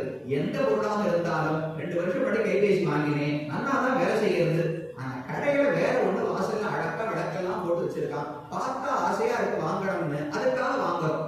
பயன் இருக்கிறதா தேவையாங்கிறதெல்லாம் இப்ப கிடையாது. புதுசு வந்துடுத்து, அதனால பழசு தூக்கி போடுறோம் இல்லையோ. அதை போல பகவானுக்கு அழிப்பு ஏற்படாதா? இதே கருடனுக்கு மேலே எத்தனை 1000 ஆண்டுகளாக அவர் பிரயாணம் செய்து கொண்டிருக்கிறார். புதுசா ஒரு வாகனம், வேற ஏதாவது வாகனத்துல புதுமை வேண்டாமானால் வேண்டவே வேண்டாம், இவர்தான் அடியவன், இவர்தான் ஆண்டான். பகவானுக்கு எத்தனை நாள் கைங்கரியம் பண்ணாலும் கருடனுக்கு சரிப்பே கிடையாது. கருடன் பேரில் எத்தனை நாள் பகவான் பிரயாணம் செய்தாலும் அவருக்கும் சரிப்பே கிடையாது. கழிப்பு ஆனந்தம் மட்டும்தான் உண்டு. ஒரு சிறைக்குள் உவந்தேறும்னு ஆழ்வார் தெரிவிக்கிறார். ஒரு சிறைக்குள் கண்ணன் மேல ஏற போகிறார் என்றால் சிறகுகளை அழிச்சுட்டு ஆனந்தமா எழுந்திருப்பாராம் கருடன். பகவானும் உவந்து ஏறும் உகப்போடு ஆனந்தத்தோடு கருடன் மேலே ஏறி அமர்கிறான் என்று பொருத்தத்தை தெரிவிக்கிறார். அப்ப தாசா பகவானுக்கு ஆனந்தமாக கைங்கரியம் செய்யக்கூடியவர். அடுத்து சகா, சகானா நண்பன் அர்த்தம். யாருமே அடிமையை நண்பனா நடத்த மாட்டார், நண்பன் அடிமையா நடத்த மாட்டார். ஆனா பகவானுடைய சிறப்பு அடிமையை கூட நண்பனா நடத்துவார். எங்க பார்க்கலாம்னா ஸ்ரீவில்லிபுத்தூர் போறோமோ அங்க ஒரு சிறப்பு உண்டு. ஆண்டாள் இருக்கா, ரங்கமன்னார் இருக்கா, 2 பேரும் மூலவர் உற்சவர் 2 பேரும் இருக்காங்க. பக்கத்திலேயே கருடாழ்வானம் இருப்பார் கர்ப்ப கிரகத்திலேயே. இவர்களுக்கு சமமாக பல கோவில்கள்ல கருடன் இருக்கலாம். பக்கத்துல இந்த பக்கம் திரும்பிட்டு இருப்பார், பகவானை நோக்கி கொண்டு சேவித்துக் கொண்டிருப்பார். ஆனா அந்த ஊர்ல போனோம்னால் பெருமான் எப்படி நம்மளை பார்த்துட்டு இருக்காரோ பக்கத்துல கருடனும் நம்மை பார்த்து கொண்டு கை கூப்பிட்டு நின்று இருப்பார். அப்ப தனக்கு சமமான ஆசனம் கொடுத்திருக்காரா? ஒரே ஆசனத்தில் ரங்கமன்னாரும் ஆண்டாளும் இருக்கும் பொழுது கருடனை ஒரு அடி தள்ளிதான் நிறுத்திருக்கணும், ஒரு ஆசனத்துல படி கீழதான் நிறுத்தி இருக்க வேண்டும். அதெல்லாம் பகவான் பண்ணல. ஐயோ நீ எனக்கு நண்பன் பக்கத்துல கூட்டு நிறுத்தி வைத்துக் கொண்டிருக்கிறான். ராமனுக்கே இருக்கக்கூடிய பண்பு. குஹன் வந்து காலில் விழும்போது நான் அடிமைன்னு சொல்லிக் கொண்டுதான் விழுந்தார். சுக்ரீவன் சரணாகதி பண்ணும் போது ராமா நீதான் ரட்சிக்க வேண்டும் என்று விழுந்தார். விபீஷணன் சரணாகதி பண்ணும் போது நீதான் புகழ் என்று விழுந்தார். ஆனா ராமன் என்ன சொன்னார்? இவர்கள் எல்லாம் எனக்கு அடிமைகள்னு சொல்லல, 3 பேரும் தம்பிகள்னு சொன்னார். தம்பி என்பது சம உரிமை தான், சொத்துல பங்கு கொடுக்கணும். தம்பின்னு சொன்னா இக்ஷ்வாக்கு கொடுத்த சொத்துல பங்கு கொடுத்தாகணும் இல்லையா? அவ்வளவு உரிமையை தன்னுடைய பக்தர்களுக்கு பகவான் கொடுக்கிறார். அப்ப சகான்னு சொன்னால் பகவானுக்கு ஒரு ஆனந்தம் என்றால் அதை கருடனோடு தான் பகிர்ந்து கொள்வாராம். தனக்கு ஒரு வருத்தம் என்றால் அதையும் கருடனோடு தான் பகிர்ந்து கொள்வாராம். அப்படி நெருக்கமான நட்பு 2 பேருக்கு உண்டு.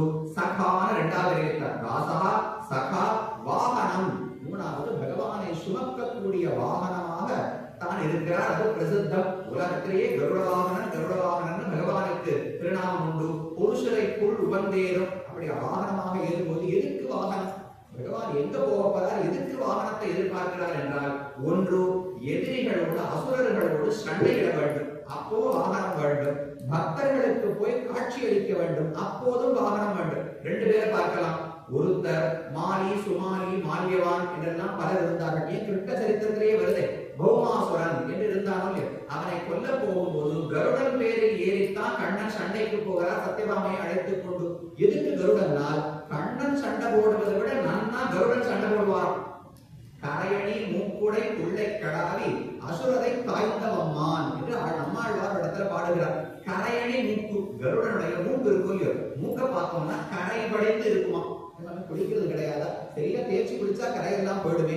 ஏன் கரையோடு இருக்கிறார்னால் இந்த கரை அழியக்கூடாதுன்னு கருடனுக்கு எண்ணம். அந்த கரையை பார்க்க பார்க்க பகவானுக்கும் ஆனந்தம், பக்தர்களுக்கும் ஆனந்தம். அப்படி ஒரு கரை இருந்தா நாம் அழிக்கவே மாட்டோம். குழந்தைகளுக்கெல்லாம் இவர்களுக்கு அதே போலத்தான் ரொம்ப பிடித்த ஒரு பெரிய மனுஷர் இருக்கா, பெரிய மட்டைப்பந்து விளையாட்டு வீரர், இல்ல ஒரு பெரிய வீரர், ஒரு வியாபாரம் பண்ணக்கூடியவர் யாரோ ஒருத்தருக்காக சொல்றேன். 10 வருஷமா 20 வருஷமா அவரை பார்க்க முடியுமான்னு ஆசையோடு இருந்தேன். ஒரு நாள் அவரை பார்த்துட்டேன். அவர் கை குலுக்கினார், நான் கையை கொடுத்தேன். அவர் என் கையை பிடிச்சு கை குலுக்கிட்டார். உடனே அந்த குழந்தை என்ன சொல்லும், இந்த கையை நான் என்ன கழுவவே மாட்டேன், இந்த கை இப்படியே வச்சிட்டு போறேன்னு அந்த குழந்தை ஆசைப்படுவோம் இல்லையோ? அதை போல கருடன் இந்த மூக்கில் இருக்கிற கரையை போக்குவதே கிடையாது. ஏன்னா அந்த கரை எப்படி தெரியுமா வந்தது? கரை அணி மூக்குடை புல். அந்த கரை என்பது மூக்குக்கு ஆபரணம். நாம கழுத்துக்கு ஆபரணம் போட்டுக்கிறோம், கைக்கு வளையல் எல்லாம் ஆபரணம் எல்லாம் போட்டுக்கிறோம். அவர் மூக்குக்கு ஆபரணம் போட்டிருக்காரு. என்ன ஆபரணம்னா இந்த கரை, ரத்த கரை. ரத்த கரை எப்படி வந்ததுனால் எல்லா அசுரர்களோடும் கண்ணன் சண்டையிட போகும்போது கருடன் தான் முதல்ல சண்டை போடுவார். தன்னுடைய நகங்களால கிழித்து தன்னுடைய மூக்கால கொத்தி கொத்தி அசுரர்கள் அனைவரையும் அழிப்பாராம். அந்த அசுரர்கள் ரத்தம் எல்லாம் இவர் மூக்களை பதிந்திருக்கா, அது அப்படியே காய்ந்து போய் கரையாக இருக்கா. பகவானுக்கு அந்த கரையை பார்க்கும் போது ஒரு தேவதையை நம்மை விட கருடனுக்கு நம் பக்தர்களை ரட்சிப்பதில் எவ்வளவு ஆர்வம். நாம் கூட இவ்வளவு வேகமா சண்டை போடல, கருடன் அவ்வளவு ஆர்வத்தோடு சண்டையிடுகிறார்னு ஒரு ஆனந்தம் வரும். பக்தர்களுக்கும் அந்த மூக்க பார்க்கும் போது இவர் ரட்சிப்பார் சுவாமி, பகவான் கைவிட்டாலும் சரி கருடன் ஒரு நாளும் கைவிட மாட்டார் என்கிற உறுதி வரும். அருளாழி புட்கடவின்னு ஆழ்வார் பாசுரம். ஆழ்வார்கள் 2 விதமாகவும் பாடுவார்கள். வெம்சிலை புள்ளுயர்த்தான் என்று ஒரு பாசுரம், அருளாழி புட்கடவின்னு ஒரு பாசுரம். பகவான் கருடனுக்கு மேல வராதோ இல்லையோ, ஆழ்வார் ஒரு சமயத்துல பாடுறார் கருடன் ரொம்ப மோசம், இன்னொரு சமயத்துல பாடுறார் எவ்வளவு அனுகிரகமுடையவர் கருடன். கருடன் மோசமானவரா நல்லவரா, கெட்டது பண்றாரா நல்லது பண்றாரான்னு கேட்டால் பகவானை நம்மை நோக்கி அழைத்து வரும்போது ரொம்ப நல்லவர், நம்ம இடத்திலிருந்து அழைத்து கொண்டு போகும்போது ரொம்ப மோசமானவர். ஆழ்வார் 2 பாட்டு பாடுறார். வெம்சிலை புள்ளுயர்த்தான்னு சொன்னால் ரொம்ப வெப்பமான சிறகுகள் உண்டா. என்ன வெப்பம்னால் என்கிட்ட கொண்டு வராம பகவானை தள்ளி தள்ளி கூட்டிட்டு வராமோ திரும்ப வைகுந்தத்துக்கு பறந்து போனா கருடன் மோசம்னு ஆழ்வார் பாடுவார். அங்கிருந்து தன்னை நோக்கி வந்தால் அருளாழி புல். எவ்வளவு அனுகிரகம்! பகவானை விட இந்த கருடனுக்கு நிறைய அருள் இருக்கிறது என்று ஆழ்வார்கள் பாடுகிறார்கள். அப்ப விரோதிகளை அழிக்க போகும் போதும் கருடன் பேரிலே தான் போவார். பக்தர்களுக்கு காட்சி கொடுக்க போகும் போதும் கருடன் பேரிலே தான் வருகிறார். பெரியாழ்வாருக்கு பகவான் காட்சி அளித்தது கருடனுக்கு மேலே. அதே போல முக்கியமான சரித்திரம் கஜேந்திர மோட்சம். கஜேந்திர ஆழ்வானை பகவானை அழைத்த போது அப்ப பகவான் கருட வாகனத்தோடு தான் நேர ஓடி வந்தார். அது எவ்வளவு வேகம்னால் அந்த கருடனுடைய வேகம் பகவானுக்கு பத்தவில்லையா. கருடன் நம்மால நினைக்க முடியாத அளவுக்கு வேகத்தோடு பறக்க இன்னும் வேகமாக போய் அந்த கஜேந்திரனை ரட்சிக்க வேண்டும் ஆசை. அதனால என்ன பண்ணாரா, ஹுங்கார ஆஸ்பாலன அங்கிரி பிரகதிபிரவிதம் ஆக்ஷ்யம் அத்தியக்ஷிபஸ்துவம் என்று புறத்தாழ்வான் பராசரத்தில் தெரிவிக்கிறார். தன்னுடைய கால் ரெண்டும் இருக்கும். குதிரை ஓட்டுறவாளை பார்த்தா தெரியும், குதிரை பந்தயம் எல்லாம் ஓடுவாளோ இல்லையோ, குதிரை இன்னும் வேகமா போகணும்னா என்ன பண்ணுவா, கால்ல சின்ன கூர்மையான பொருளை காலணியில மாட்டி வச்சிருப்பா. அதால அந்த குதிரையினுடைய பக்கவாட்டுல குத்தி நான் அடிச்சான்னா குதிரை வேகமா ஓடணும்னு அர்த்தம். அத போல இந்த கஜேந்திரனை ரட்சிக்க போகும்பொழுது கருடனுடைய வேகம் பகவானுக்கு போறதையாம். கையால ஓங்கி கருடன் முதுகுல அடி அடின்னு அடிச்சாராம். வேகமா போது முகத்தால இந்த சத்தம் போட்டு தள்ளினாராம். தன்னுடைய கால்களால கருடனுடைய பக்கவாட்டத்தை அழுத்தி அழுத்தி வேகமா போன்னு பிரேரணம் பண்ணாராம். அந்த தழும்பு இப்பவும் கருடனுக்கு போய் சேவித்தோம்னால் அவருடைய இடுப்புக்கு பக்கத்துல இந்த ரெண்டு தழும்பு இருக்கும். பகவானுடைய கால் பதிந்து இன்னும் வேகமா போன்னு சொன்ன தழும்பு அவருடைய இடுப்புல இருக்குமா. தொதங்கிரி சம்மர்த்த கிணாங்க சோபினான அளவுதான் தெரிவிக்கிறாரே. பகவானுடைய திருவடி பட்டு அதனால தழும்பு ஏற்பட்டு இடுப்பு இருக்கும். அந்த தழும்பு நமக்கு ரொம்ப முக்கியம். ஏன்னா இவரே வேகமா வருவார், இவர் வேகமே போராதுன்னு பகவான் அவசரப்படுறார். அப்ப நம்மை ரட்சிப்பதில் காலதாமதமே இருக்காது. நாம் அழைத்தவுடன் பகவான் வருவார் நம்பிக்கை வரணும். எப்படி நம்பிக்கை வரும்? கருடனே வேகமானவர், அந்த கருடனுக்கு இடுப்புல பெரிய தழும்பு இருக்கு, பகவான் குத்தி ஏற்படுத்தின தழும்பு. அப்ப ரெண்டு பேரும் போட்டி போட்டுக்கொண்டு வேகமாக வந்து ரட்சிப்பார்கள். அதனால நாம் பயப்பட வேண்டாம் என்கிற உறுதியை ரெண்டு பேரும் கொடுக்கிறார்கள். அதனால வாகனமாக வரும்போதும் பகவான் விரோதிகளை அழிக்க போகும்போதும் சரி, பக்தர்களை ரட்சிக்க வரும்போதும் சரி, கருடனுக்கு மேலே தான் வருகிறார். தாசகா சகா வாகனம் ஆசனம். ஆசனம்னா கருடன் பேர்லயே உட்கார்ந்து இருப்பார். சரி, எங்கேயும் பிரயாணமே பண்ண வேண்டாம். ஒரு இடத்துல இருந்து புறப்பட்டு இன்னொரு இடத்துக்கு போகாவிட்டாலும் ரொம்ப பிடிக்கும்போதே கருடனை அவர் மேல ஏறி அமர்ந்து கொண்டு பகவான் கொஞ்ச நாள் இருப்பார். ஆசனம்னா உட்கார்ந்துக்கிறதுக்கான நாற்காலி தானே. கருடனை நாற்காலியாகவும் பகவான் பயன்படுத்துவாராம். அதுல சேர்ந்து உட்கார்ந்தா ரொம்ப அழகா இருப்பாராம். காய்ச்சின பறவை ஊர்ந்து பொன்மலையின் நீமிசை கார்மையில் போல் மாலிமான் என்று அங்கவர் பறக்கன் என்று முன்னின்னு ஆழ்வார் திரு காய்ச்சின வேந்தன் பகவானுக்கு திருநாமம். 3 திவ்யதேசம் திருப்புலிங்குடி என்று சொல்லுகிறோம். அந்த இடத்துல பகவானை பற்றி நம்மாழ்வார் பாடுகிறார். காய்ச்சின பறவை. அந்த கருடனுக்கு பெரிய கோபம், விரோதிகளிடத்தில் அசுரர்களிடத்துல பெரிய கோபம் உண்டு. காய்ச்சின பறவை ஊர்ந்து பொன்மலையின் நீவிசை கார்புகில் போல். கற்பனை பண்ணுங்க, ஒரு பெரிய தங்க மலைக்கு மேல கருப்பான ஒரு மேகம் வந்து தங்கி இருக்கு. அது எப்படி இருக்குமோ அப்படித்தான் கருட வாகனத்துக்கு மேல பகவான் இருந்தா இருக்குமா. கருடன் அப்படியே தங்கமயமான மலை போன்றவர், பகவான் கருப்பான மேகத்தை போன்றவர். தங்கமலைக்கு மேல கருப்பு மேகம் இருப்பதை போல் பொன்மலையின் நீவிசை கார்முகில் போல் அந்த சேர்த்தியை போலத்தான் இவர்கள் ரெண்டு பேருடைய சேர்த்தி அழகு இருக்குமா. இது மட்டும் இருந்தா பரவாயில்ல, அதுக்கு மேல 2 சந்திர சூரியர்களை போல சங்க சக்கரங்களை வேற பிடிச்சிட்டு இருக்கார். தங்கமயமான மலை மேல கருப்பான பகவான், அவருக்கு சிவப்பான கண்ணு, சிவப்பான வாய், சிவப்பான கை, அதுல சங்கம் சக்கரம் 2 சூரிய சந்திரர்கள். அப்ப எத்தனை வர்ணம், வெள்ளை இருக்கு, மஞ்சள் இருக்கு, சிவப்பு இருக்கு, கருப்பு இருக்கு. இத்தனை வண்ணங்கள் சேர்ந்து சேவிச்சா அவ்வளவு அழகா இருக்குமா. அந்த சேவையை எனக்கு கொடுக்க வேண்டும் ஆழ்வார் பிரார்த்திக்கிறார். அந்த கருட சேவை பகவான் கருடனை ஆசனமாகவே பயன்படுத்துகிறார். தாச சகா வாகனம் ஆசனம் துவஜா. இது பகவானுக்கு முக்கியமானது. துவஜஸ்தம்பம்னு பாக்குறோமே, பகவானுக்கு கொடி ஏற்றணும். கொடியே கருட கொடி, கருட புட்கொடி, ஆடு புட்கொடி, ஆதிமூர்த்தி, இதெல்லாம் ஆழ்வார்கள் பாடுகிறார்கள். வாகனமாக மட்டும் கருடனை பகவான் வைத்துக் கொள்ளவில்லை. பகவானுடைய கொடியில படம் வரையணும். எந்த படம்? பாண்டியர்கள் சொன்னா மீன் சொல்றோம், சோழர்கள் சொன்னா புலின்னு சொல்றோம். அத போல பகவானுக்கு என்ன கொடினா கருட கொடி. கருடன் தானே துவஜத்துல ஈடுபடுகிறார். அதனால அப்படி உயர்த்தி வச்சா என்ன சொல்ல வருகிறார்? கருட கொடி ஒரு இடத்துல பார்க்கிறதுன்னு சொன்னால் பக்தர்கள் யாரும் கவலைப்பட வேண்டாம். எந்த துன்பமாக இருந்தாலும் இங்கு வந்து சரணடையலாம் அப்படின்னு சொல்லணும். கலங்கரை விளக்கம் எதற்காக வைக்கிறார்கள்? கடல் அப்படியே படகு தத்தளிக்கும் பொழுது எங்க கரை இருக்குன்னு தெரியாம துன்பப்படுவார்களோ, இங்கதான் கரை இருக்குன்னு தெரிஞ்சா வந்து எப்படியாவது சேர்ந்து விடலாம். அத போல இந்த சம்சாரங்கிற ஒரு கடல், இந்த கடல்ல நாம எல்லாம் தத்தளிச்சுட்டு இருக்கோம். எங்க கரை ஏறணும், எது கரைன்னே தெரியாது. நாம நினைத்து கொண்டிருப்பது மனைவி, குழந்தை, செல்வம், இதெல்லாம் தான் கரை. இதுதான் எனக்கு ஆனந்தத்தை கொடுக்கும் போது நினைச்சிருக்கோம். இதுதான் பள்ளம், இதுதான் மேலும் மேல சம்சாரத்துல இழுக்க போகுது. அப்ப கரை யாரு? பகவான் தான் கரை. அவர் இருக்கிற இடத்தை யாரும் விளக்கு போட்டு காட்டணும் இல்லையோ. அதுக்குதான் உயரமா துவஜஸ்தம்பத்துல பகவான் கருட கொடியை ஏற்றி வச்சிருக்காராம். எங்கு துன்பத்தில் இருந்தாலும் இங்கு வந்து சரணடையலாம் என்று கொடியை காட்டி பகவான் காட்டுகிறார். அது துவஜம். அடுத்தது விதானம். விதானம்னா மேல் கட்டி என்று பொருள். பகவான் இடத்துல எழுதி இருக்காருனால் மேல கட்டிருக்கா வரும் 5 பெருமாள்கள் இருக்காளா, மேல வெறும கட்டடமா இருக்கக்கூடாது. அவளுக்கு மேல ஒரு விதானம் துணி கட்டி வைக்கிறா பாருங்க, இதுதான் விதானம்னு பெயர். எங்கு போனாலும் பகவானுக்கு மேல விதானம். ஒரு ராஜாவுக்கே உண்டு. ராஜா போனா குடை பிடிப்பார்கள், இல்ல விதானம் பிடிப்பார்கள். வெயில் பனி அதெல்லாம் அவர் பேர்ல படக்கூடாது. அவர் எங்கு அமர்ந்திருந்தாலும் மேல விதானம் இருக்க வேண்டும். அதை போல பகவானுக்கு விதானமாக இருப்பவர் கருடன் தெரிவிக்கிறார். ஆண்டாளுடைய அழகான பாசுரம். மாலை பகவான் கிருஷ்ணாவதாரம் பண்ணி பிருந்தாவனத்தில் மாடு வைப்பதற்காக போவாராம். போகும்போது நல்லா வெயில் அடிக்கும். உச்சி வெயிலில் பகவான் நடந்து போவாரே, கால் வலி சுடாதா. அதுவும் யசோதை கொடையும் செருப்பும் கொடாதே தாமோதரனைன்னு பாசுரம். அவசரமா கண்ணன் கிளம்பி போனாரா, யசோதை கொடையும் கொடுக்க மறந்து போயிட்டானா, செருப்பையும் கொடுக்க மறந்து போயிட்டானா. கொடையும் செருப்பும் இல்லாமல் கால் பொத்து போய் விடாதா.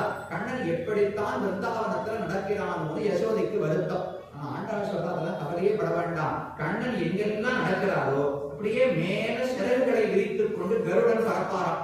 அவருடைய சிறகுகளுக்கு கீழே நடப்பதனால் எந்த வெயிலும் கண்ணன் பேரிலே படாதுன்னு தெரிவிக்கிறார். அதனால் மாசினமாகி பகவான் வரும்பொழுது மாலாய் பிறந்த நம்பியை மாலே செய்யும் மணாடனை ஏலா பொய்கள் உரைப்பானை இங்கே போத கண்டீரே என்று ஆண்டாள் கேட்கிறார். அதுக்கு பதில் சொல்றார். மேலா பறந்து வெயில் காப்பான் விரத சிறுவன் சிறகென்னும் மேலாப்பின் வீழ் வருவானை விருந்தாவனத்தே கண்டோமேன்னு ஆண்டாளுடைய பாசுரம். விதானம், அந்த கருடனுடைய சிறகுகள் தான் விதானம், மேற்கட்டி.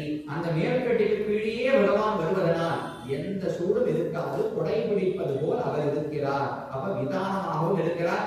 போல பல கைத்தறியும் அவருக்கு அடிமையாக இருக்கிறார், நண்பனாக இருக்கிறார், வாகனமாக இருக்கிறார், ஆசனமாக இருக்கிறார், விதானமாக இருக்கிறார். அப்பப்ப அவருக்கு வியர்வை பெருக தொடங்கிட்டான். யாராவது விசிற வேண்டாமா சுவாமி? யார் விசிறதுன்னா தேவபெருமாளுக்கு தேவை ஒரு திருக்கட்சி நம்பிகள்னு ஒருத்தர் இருந்தார். அவர் தொடர்ந்து இந்த பெருமாளுக்கு விசிறியே கைத்தறியம் பண்ணிட்டு இருந்தார்.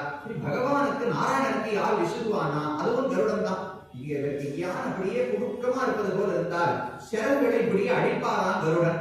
அதிலிருந்து கிளம்புகிற ஒரு காற்றானது அவருக்கு வியர்வையெல்லாம் போக்கி கொடுத்துருமா. அதான் வியஜனம்னு தெரிவிக்கிறார். அப்ப இதை போல எல்லா விதமான கைங்கரியங்களையும் செய்கிறார். இன்னும் பல உண்டு. பகவானுக்கு சன்னிதானத்துக்கு நேர கருடன் சந்நிதி இருக்கு. உள்ள தேவபெருமான் இருக்கா, தேவபெருமானுக்கு நேர இருந்தாப்புல சந்நிதி கருடன் என்று ஒரு கருடனை கண்டிப்பா விதிட்ட பண்ணுவான். எதுக்கு? இந்த கருடன் தள்ளி இருக்கக்கூடாதா, இந்த முறையில் இருக்கக்கூடாதா, அந்த முறையில் இருக்கக்கூடாதா, ஏன் சரியா நேரம் இருக்காருனால் கருடனுக்கு மற்றொரு கைங்கரியம் உண்டு.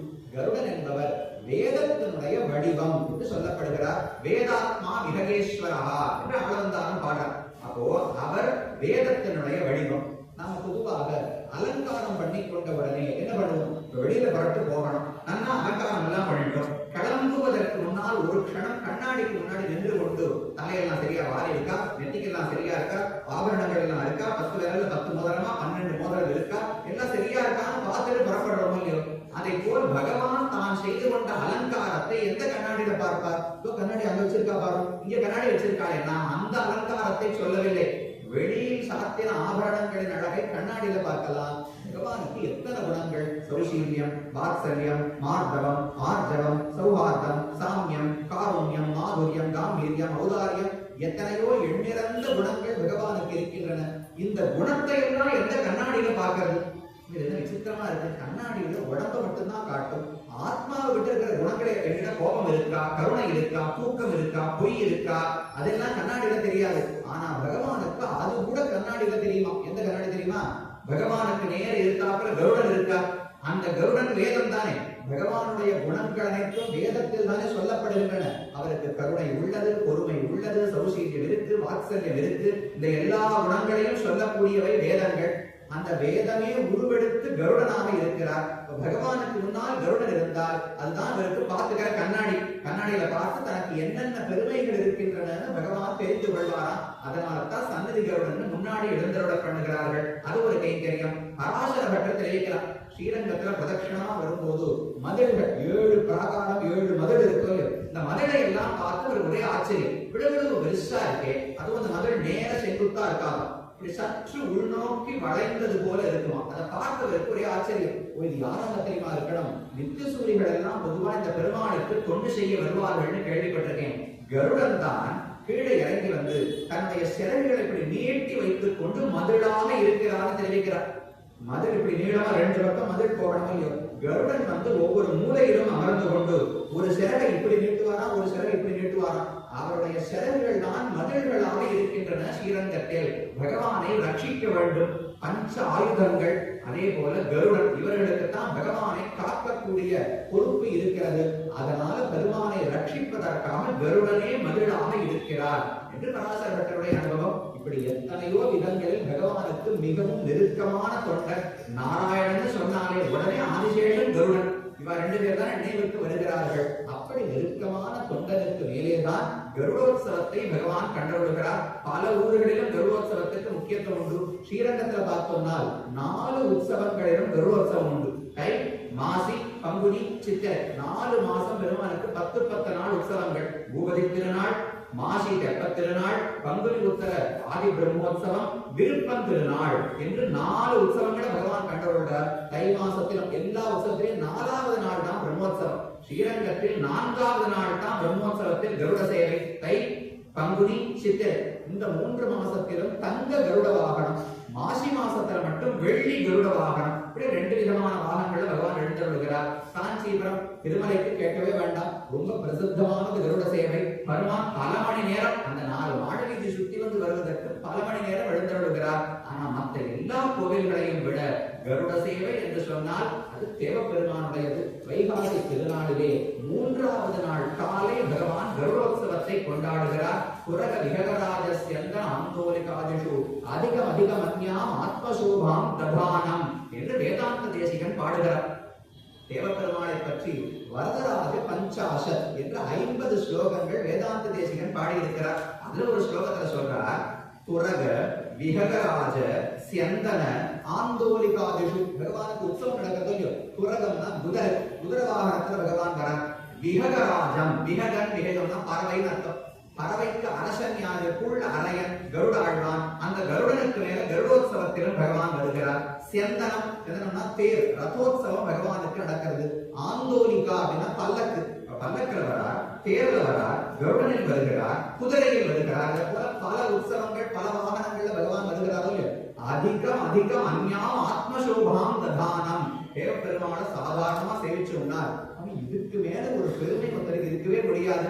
கண்டவாற்றால் தனதே உலகென நின்னான்னு ஆழ்வாருடைய பாசனம். மற்ற பெருமாள்கள் எல்லாம் பார்த்தா கூட ஒரு பெருமாள் அண்ணா சிரிச்சுட்டு இருப்பார், ஒரு பெருமாள் கணிப்பா பார்த்துட்டு இருக்கிற மாதிரி இருக்கும். மற்ற பெருமாள் சங்க சக்கரம் இப்படி பக்கத்துல படிச்சுட்டு இருப்பார், சில பேர் தள்ளி படிச்சுட்டு இருப்பார். தேவப்பெருமாளை சேவிச்சு உன்னால் இவருக்கு இருக்கிற கர்வம் அகங்காரத்துக்கு இவர் தான் உலகத்துக்கே அரசனாக இருக்க வேண்டும். நான் தேவப்பெருமாளுக்கு முதுகு இப்படி நேரம் இருக்கார், இப்படி பார்த்துட்டு இருக்கார். இதுக்கு மேல அந்த முதுகு பின்னாடி சாய முடியாது. சங்க சக்கரங்களை இப்படி பக்கத்துல பிடிச்சிருக்க மாட்டார், இப்படி மேல் நோக்கி பிடித்தது போல இருக்கும். அந்த தோரணை, அவன் நிற்கிற தோரணையை பார்த்தோம்னா இவர்தான் உலகத்துக்கு முழுமுதற் கடவுள், எந்த சந்தேகமும் கிடையாது. காண முடியாதுன்னு வேதம் எல்லாம் சொல்லுகிறது. ஆனா இந்த ஹஸ்திகிரிக்கு மேலே காணும்படிக்கு பகவான் வந்து காட்சி கொடுக்கிறார். அக்னிகுண்டத்துக்கு நடுவே பிறந்து இன்றைக்கும் பகவான் அதே போல இந்த இடத்துல காட்சி கொடுக்கிறார். அந்த தேவப்பெருமாளுக்கு வைகாசி உற்சவம் பிரம்மோத்சவம் நடக்கும் பொழுது ஒரு கருட சேவை, அடுத்தது ஆனி மாசம் ஒரு கருட சேவை, ஆடி மாசம் ஒரு கருட சேவை. தேவப்பெருமாளுக்கு 3 முறை வருஷத்துக்கு கருட சேவை உண்டு. வைகாசி மாசம் பிரம்மோத்சவத்தில் 3ஆம் நாள் காலை ஒரு கருட சேவை தான் ரொம்ப பிரசித்தமானது. அடுத்தது ஆனி மாசம் வந்தது என்றால் ஆனி சுவாதி, பெரியாழ்வார் திருநட்சத்திரம் வரும் இல்லையோ, பெரியாழ்வாருக்கு பகவான் காட்சி கொடுத்தது கருட வாகனத்தின் பேரில் அமர்ந்துதான். அதனால இன்றைக்கும் பெரியாழ்வார் திருநட்சத்திரத்தன்னைக்கு ஆனி கருடன் தேவபெருமாளுக்கு கருட சேவை உண்டு. அடுத்தது ஆடி மாசம் பௌர்ணமி திதி, அன்றைக்கு தான் கஜேந்திர மோட்சம் நடந்தது. அதனால கஜேந்திரனுக்கும் கருடன் பேரிலே தானே வந்து அனுகிரகம் பண்ணார். மீனவர் பொய்கை நான்மலர் பொய்வான் வேட்கையினோடு சென்றடிந்து காணவர் வேடம் கையெடுத்தர கராமகன் காலினை கழுவ ஆனையின் துயரம் தீர புள்ளூந்து சென்று நின்று ஆழி தொட்டானை திருமங்கையாழ்வார் பாடுறார். திருவல்லிக்கேணியில கஜேந்திரவர்தனா பகவான் இருக்காரே, புள்ளூந்து கருடனோடு தான் பகவான் வந்தார். கருடனை விட்டு விட்டு அவர் வரவில்லை. கருட வாகனத்தின் பேரில் தானே வந்தார். அதனால ஆடி மாசம் பௌர்ணமி கஜேந்திரனுக்காக காட்சி அளிப்பதற்கு ஒரு கருட சேவை. வருடத்துக்கு 3 முறை பகவான் கருட சேவை கண்டறிகிறார். மிக பிரசித்தமானது என்பது பகவானுடைய பிரம்மோற்சவத்தினுடைய 3வது நாள்.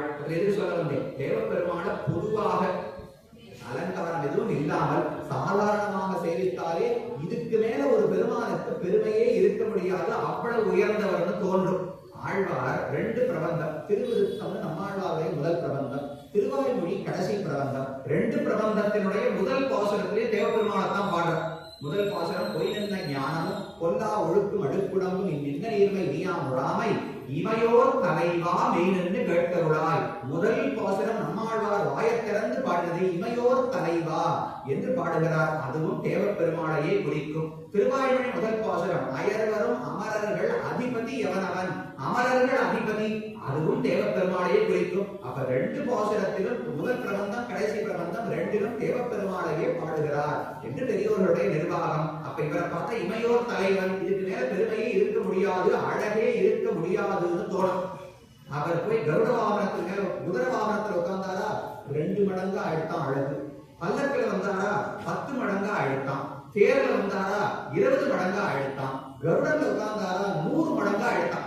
அதிகம் அதிகம் அந்யாம் ஆத்மசோபாம் ததானம். பகவானுடைய அழகு இதுக்கு மேல வளரவே முடியாதுன்னு நினைச்சேன். ஒவ்வொரு வாகனமாக அவர் அமரும் பொழுது அவருடைய அழகும் பெருமையும் விஞ்சிக் கொண்டே போகிறது. அதுல துரகராஜன் கருடனுக்கு மேல பகவான் வரக்கூடிய உற்சவம் மிக முக்கியமானது.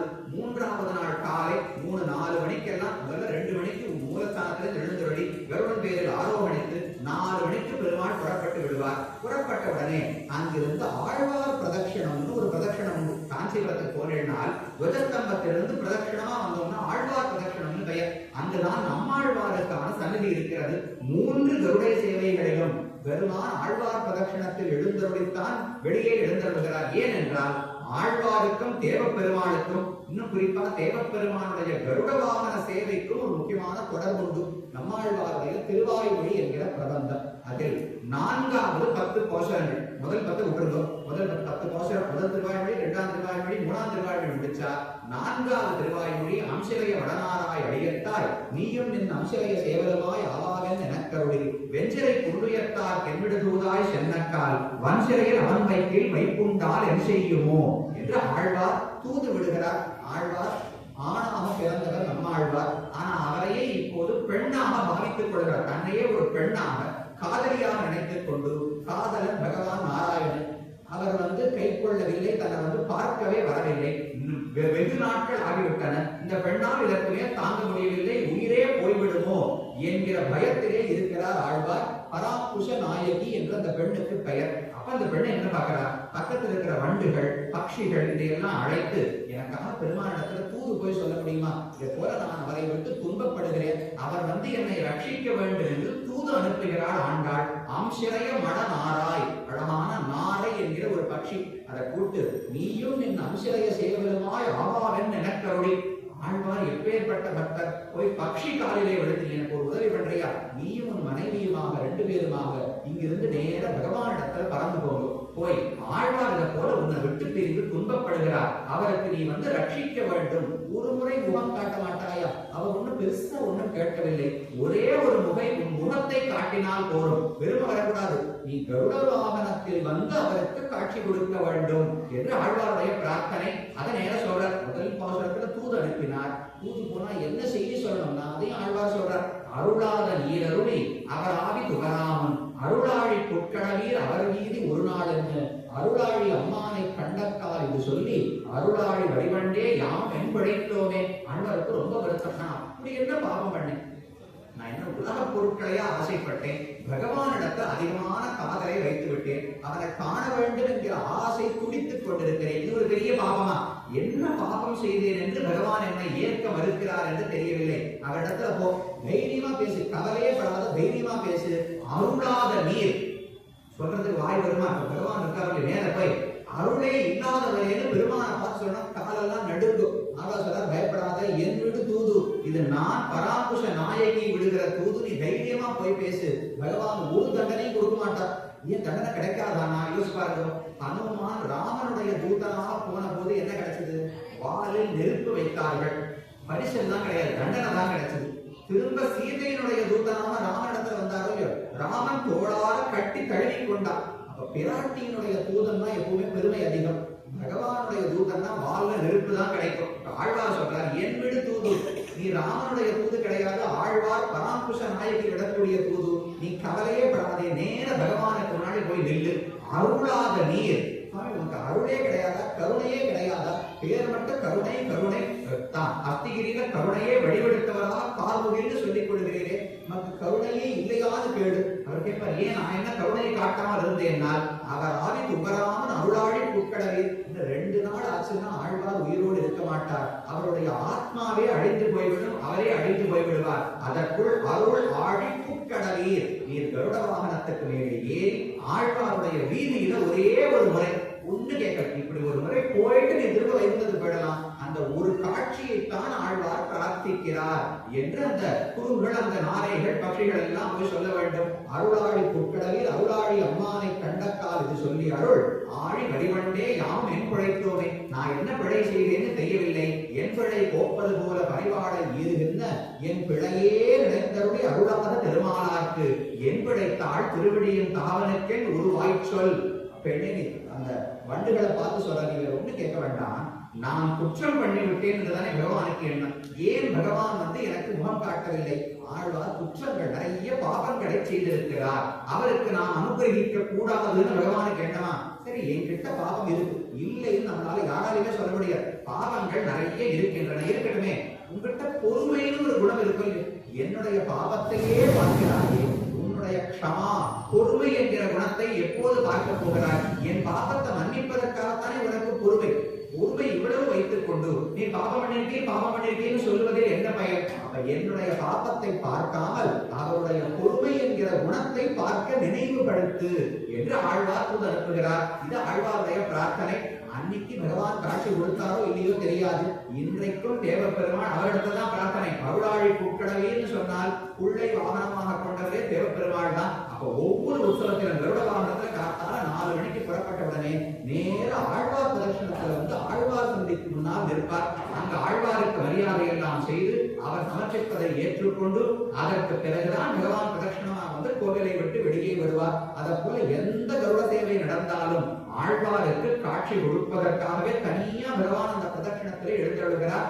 அது கருட சேவைக்கு இருக்கிற பெருமை. ஒரு பக்தன் உண்மையான அன்போடு பிரார்த்தித்தான் என்றால் அவனுக்காக தான் புறப்பட்டு வேற எந்த காரியம் இருந்தால் வாசல்ல லட்சக்கணக்கான ஜனங்கள் காத்துருப்பான், கவலையே பட மாட்டார். நம்மாழ்வாருக்கு முதல்ல காட்சி கொடுத்து விட்டுத்தான் மற்றவர்களுக்கு பிரதட்சணம் வந்து கோபுரத்தை விட்டு வெளியே வரணும் இல்லையோ. வாசல் எல்லாரும் ஜனங்கள் காத்திருப்பா, சன்னிதத்தில் முழுக்க ஜனங்கள் நின்று இருப்பா, கையில எல்லாரும் தட்டுல தீபம் ஏற்றி தயாரா இருப்பா. பகவான் வெளியில வந்த உடனே அவரவர்கள் இருக்கிற இடத்துல இருந்து ஆரதி எடுப்பா. இதெல்லாம் பண்ணாம சொன்ன அர்ச்சகர் தானே பண்ணோம்னால் என் பகவானுக்கு ஆரதி எடுக்கிறது ஒரு எடுக்கூடாதா? அவனுக்கு பல்லாண்டு பாட வேண்டும், அவருக்கு எந்த தோஷமும் வரக்கூடாது, கண்ணெச்சில் படக்கூடாது. அழகா ஒரு குழந்தை வந்தா பார்ப்பவர்கள் கண் ஏதான தோஷம் திருஷ்டி தோஷம் பண்ணுவோம் இல்லையோ, அதற்காக எல்லாரும் ஆரதி பண்ணுவான். ஆனால் அதற்கு முன்னால் மற்றும் ஒரு அழகான நிகழ்வு நடக்கும். பகவான் கோபுரம், பশ্চিம கோபுரம், பகவானுடைய கோயிலே மேற்கு நோக்கித்தானே இருக்கு. பশ্চিம கோபுர துவாரம் வழியா பகவான் வெளியில வருவார். வெளியே வரும் பொழுது ஒரு கொடை, பகவானுக்கு கோவிலுக்குள்ள வரும்போது ஒரே ஒரு வெள்ளை கொடை மட்டும்தான். வெளியில வந்ததுக்கு அப்புறம் தான் 2 பெரிய கொடையை பகவான் ஏற்றுக்கொள்வார். அந்த ஒரு கொடையோடு கோபுரத்துல வரும்பொழுது திடீரென்று ஒரு நிமிஷத்துக்கு அந்த கொடையை முன்னாடி இறக்கி மறைத்து விடுவார்கள். பெருமான சேவிக்க முடியாது, ஜனங்கள் எல்லாம் காத்துட்டு இருக்கும். இப்பதான் அதை சேவிக்க முடியும். கோபுர வாசல்ல வரும்போதுதான் பகவானை சேவிக்க முடியும். அந்த சமயம் பார்த்து கொடையை கீழே இறக்கி பகவானை மறைத்து விடுவார்கள். உள்ளுக்குள்ள ஒரு தீப ஆரதி மட்டும் நடக்கும். ஆரதி முடிந்த பிறகு திரும்ப கொடையை இறக்கினா பகவான் சேவிக்கலாம். அப்புறம் தான் ஜனங்கள் எல்லாம் ஆரதி செய்வார்கள். எதுக்கு மறைக்கிறார்? ஆசையா மக்கள் இருக்கும்போது எதுக்கு மறைக்கணும்னால் அதுக்கு தொட்டையாச்சாரிய சுவாமி சேவை இது ஒரு சிறப்பான பெயர் உண்டு. அது ஒரு பழைய கதை. தொட்டையாச்சாரியர் இது ஒரு 400-500 ஆண்டுகளுக்கு முன்னால் ஒரு ஆச்சாரியர் எழுந்தருளி இருந்தார். சோழசிம்மபுரம், சோழிங்கர்னு சொல்றவங்க யோக நரசிம்ம சுவாமியுடைய ஆஸ்தானம் அக்கணியாக பகவான் எழுந்தருளி இருக்கிறார். அந்த இடத்திலே தொட்டையாச்சாரியர் மகாச்சாரியர் என்று ஒரு பக்தர் இருந்தார். அவர் வருஷா வருஷம் இந்த வைகாசி உற்சவத்திற்கு தவறாமல் காஞ்சிபுரம் வந்து விடுவாராம். ஆனா ஏதோ ஒரு சமயம் வயதாகிவிட்டது, அவரால் புறப்பட்டு வர முடியவில்லை. அங்க குளம் இருக்கு, தக்கான் குளம்னு பெயர். பகவானுக்கு பக்தோச்சிதன் தக்கான் என்று பெருமானுக்கு அந்த ஊரு திருநாமம். இந்த தக்கான் தக்கான்குளத்தின் கரையிலே அமர்ந்து கொண்டு அவர் யோசித்துக் கொண்டிருக்கிறார். அடுத்து 3வது நாள் விடிய போகிறது. காத்தால 4 மணி ஆயிடுச்சு. காஞ்சிபுரத்தில் பகவான் கருடனுக்கு மேல எழுந்தருள் இருப்பார். ஆழ்வார் தர்ஷனத்தில் வந்திருப்பார். வெளியில வந்திருப்பார். இவர் ஒவ்வொன்றா நினைத்துக் கொண்டிருக்கிறார். பகவானை சேவிக்க முடியவில்லையே, இந்த வருடம் இழந்து விட்டோமே என அந்த பக்தருக்கு ரொம்ப வருத்தம். அதை பகவான் அங்கிருந்து நினைத்துக் கொண்டாரா? இத்தனை பேர் வாசல் இருந்தாலும் ஒரு பக்தன் நம்மை இழக்கிறவன் அவரால் பொறுத்துக்க முடியல. ஒரு க்ஷணம் அந்த இடத்துல அப்படியே மறைஞ்சு போயிட்டார். காஞ்சிபுரத்தில் மறைந்து அப்படியே அந்த கருட வாகனத்தோடு சோழிங்கபுரத்துக்கு போய் அந்த சுவாமிக்கு முன்னாடி தக்கான் குளக்கரையிலேயே காட்சி கொடுத்தார் பெருமான். அவர் ஆச்சரியப்பட்டு போறார். 5 ஸ்லோகம் தேவராஜ பஞ்சகம்னு 5 ஸ்லோகங்கள் அந்த சுவாமி பெருமானை பற்றி இவருடைய கருட வாகன அழகை பற்றி பாடினார். அவருக்கு காட்சி கொடுத்து விட்டு திருப்தி படித்து விட்டு மறுபடியும் காஞ்சிபுரத்துக்கு வந்து கருடோத்சவத்தை தொடர்ந்தார். அதற்கு நினைவாகத்தான் இன்றைக்கும் பகவான் கோபுரத்தை விட்டு வெளியே வரும்போது கொடையை வச்சு மறைச்சிருவான். அந்த ஒரு நிமிஷத்துக்கு அவர் இங்கு இல்லை, நேர சோழிலுக்கு இன்னைக்கு இருக்கு. தக்கான் குளத்தினுடைய கரையிலே கருட வாகனத்தோடு தேவப்பெருமானுக்கு சந்நிதி இருக்கு. அங்க போய் அவருக்கு காட்சி கொடுத்து விட்டு பக்தரை திருப்திப்படுத்தி விட்டு பகவான் திரும்ப வருகிறார். வந்தவனே கொடையை எடுத்து ஆராய்ச்சி செய்கிறார்கள். இது அந்த உற்சவத்துல மற்றொரு சிறப்பு. இப்படி கருட வாகனத்துல பல மணி நேரம் பகவான் எங்கெங்கேயோ சுற்றி தெரிந்து திரும்ப வரதுக்கே மத்தியானம் ஆகிவிடும். அப்படி தேவப்பெருமாளுக்கே கருடோத்சவம் என்பது அவருக்காகவே ஏற்படுத்தப்பட்டது.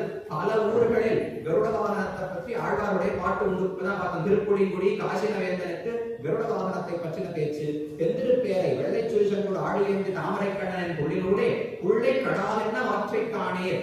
ஆழ்வாருடைய மனசுக்குள்ளேயே பகவான் கருட வாகனத்துக்கு பேர வருகிறாராம். உற்சவம் நடக்கிறது ஆழ்வார் சொல்றார்.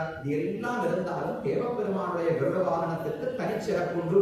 அவரோடு சேர்ந்து ஸ்ரீரங்கம் பெருமாள், திருவேங்கடமுடையான், தேவப்பெருமாள், ராமன், கண்ணன் இவர்கள் அனைவரும் சேர்ந்து ஒரு இடத்திலே கருட சேவை நாளை கண்டருள இருக்கிறார்கள். அதற்கு ஒரு முன் அங்கமாக இந்த பெருமானுடைய பெருமை, கருடனுடைய சரித்திரம், அவருடைய பெருமையை விண்ணப்பிக்க வேண்டும் என்று சுவாமிகளுடைய விஞ்ஞாபனம். அதையே சிறமேற்கொண்டு அடியேனும் தெரிந்த மட்டில் ஒரு விஷயங்களை பகிர்ந்து கொண்டேன். இனி என்ன பண்ணணும்? ஒரே ஒரு விஷயம் சொல்லி முடித்து விடுகிறேன். தேவப்பெருமானை பற்றி சுவாமி வேதாந்த தேசிகன் பாடும் பொழுது அவரிடத்துல என்ன பிரார்த்திக்கணும்? வரதன் வரதன்னு சொல்லி எதை கேட்டாலும் கொடுப்பான்னு சொல்லி விட்டுட்டோம். அப்ப எதை வேணாலும் கேட்கலாம் கொடுத்துன்னு எல்லாரும் நினைச்சுட்டு வாழ அப்படி எல்லாம் கேட்க முடியாது. அவர் எதை கேட்டாலும் கொடுப்பார். ஆனா நாம் எதை கேட்கலாம் என்று ஒரு வரையறை இருக்கும். அது தேசிகன் தெரிவிக்கிறார். त्वच्चेत् प्रसीदसि तवास्मि समीपतश्चेत् त्वय्यस्ति भक्तिरनघा कविशैलनाथ संसृज्यते यदि च दासजनस्त्वदीयः संसार एष भगवन् अपवर्ग एव. அவர் சொல்றாரு, எனக்கு வேற ஒண்ணும் வேண்டாம், நீ எனக்கு அனுகிரகம் செய்ய வேண்டும். அது கிடைத்து விட்டால் தவாஸ்மி சமீபதஸ்சேத், உனக்கு அருகிலே நான் இருக்க வேண்டும் பிரார்த்திப்பேன். அதையும் கொடுத்து விடுவாய். அதுக்கு மேல त्वय्यस्ति भक्तिरनघा कविशैलनाथ, உன்னிடத்தில் குற்றமில்லாத அப்பழுக்கற்ற பக்தி இருக்க வேண்டும் பிரார்த்திப்பேன். அதையும் கொடுத்து விடு.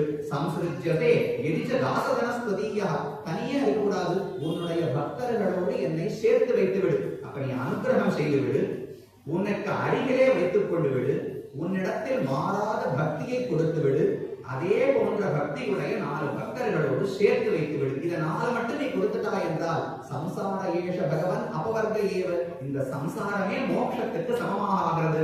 ஏன் வைகுந்தம் வைகுந்தம் மோட்சம் எல்லாரும் ஏன் ஆசைப்படணும்? இவ்வளவுதான். பகவானுக்கு கிட்டக்க இருக்கணும், எனக்கு பக்தி இருக்கணும், கூட 4 பக்தர்கள் இருக்கணும். அதை பகவான் இங்கேயே கொடுத்து விட்டார் என்றால் இங்கிருந்தே வைகுந்தத்தின் அனுபவத்தை பெறலாம். இது ஒன்றுதான் பகவான் வரதராஜ பெருமானிடத்திலே நாம் பிரார்த்திக்க வேண்டியது. அந்த பெருமானுடைய அருள், 5 பெருமான்களுடைய அருளும் முதலாழ்வாருடைய அருளும் அனைவருக்கும் கிட்ட வேண்டும். இதை போல் மேலும் பல உற்சவங்களும் இந்த கோவிலிலே நடந்து பகவானுடைய மனோரதம் நிறைவேறி பக்தர்களும் திரளாக வந்து சேவித்து பயன்பெற வேண்டும் என்று பிரார்த்தித்துக் கொண்டு அடியோமோடும் என்னோடும் பிரிவினை 1000 பல்லாண்டு என்று சொல்லி அமைகிறேன். அஸ்து ஸ்ரீஸ்தன கஸ்தூரி வாசனா வாசிதோரதே ஸ்ரீஹஸ்திகிரி நாகாய தேவராஜாய மங்களம். ஸ்ரீமன் மகாபூதபுரே ஸ்ரீமத்கேசவ யஜ்வனா காந்திமத்யாம் பிரசூதாய யதிராஜாய மங்களம்.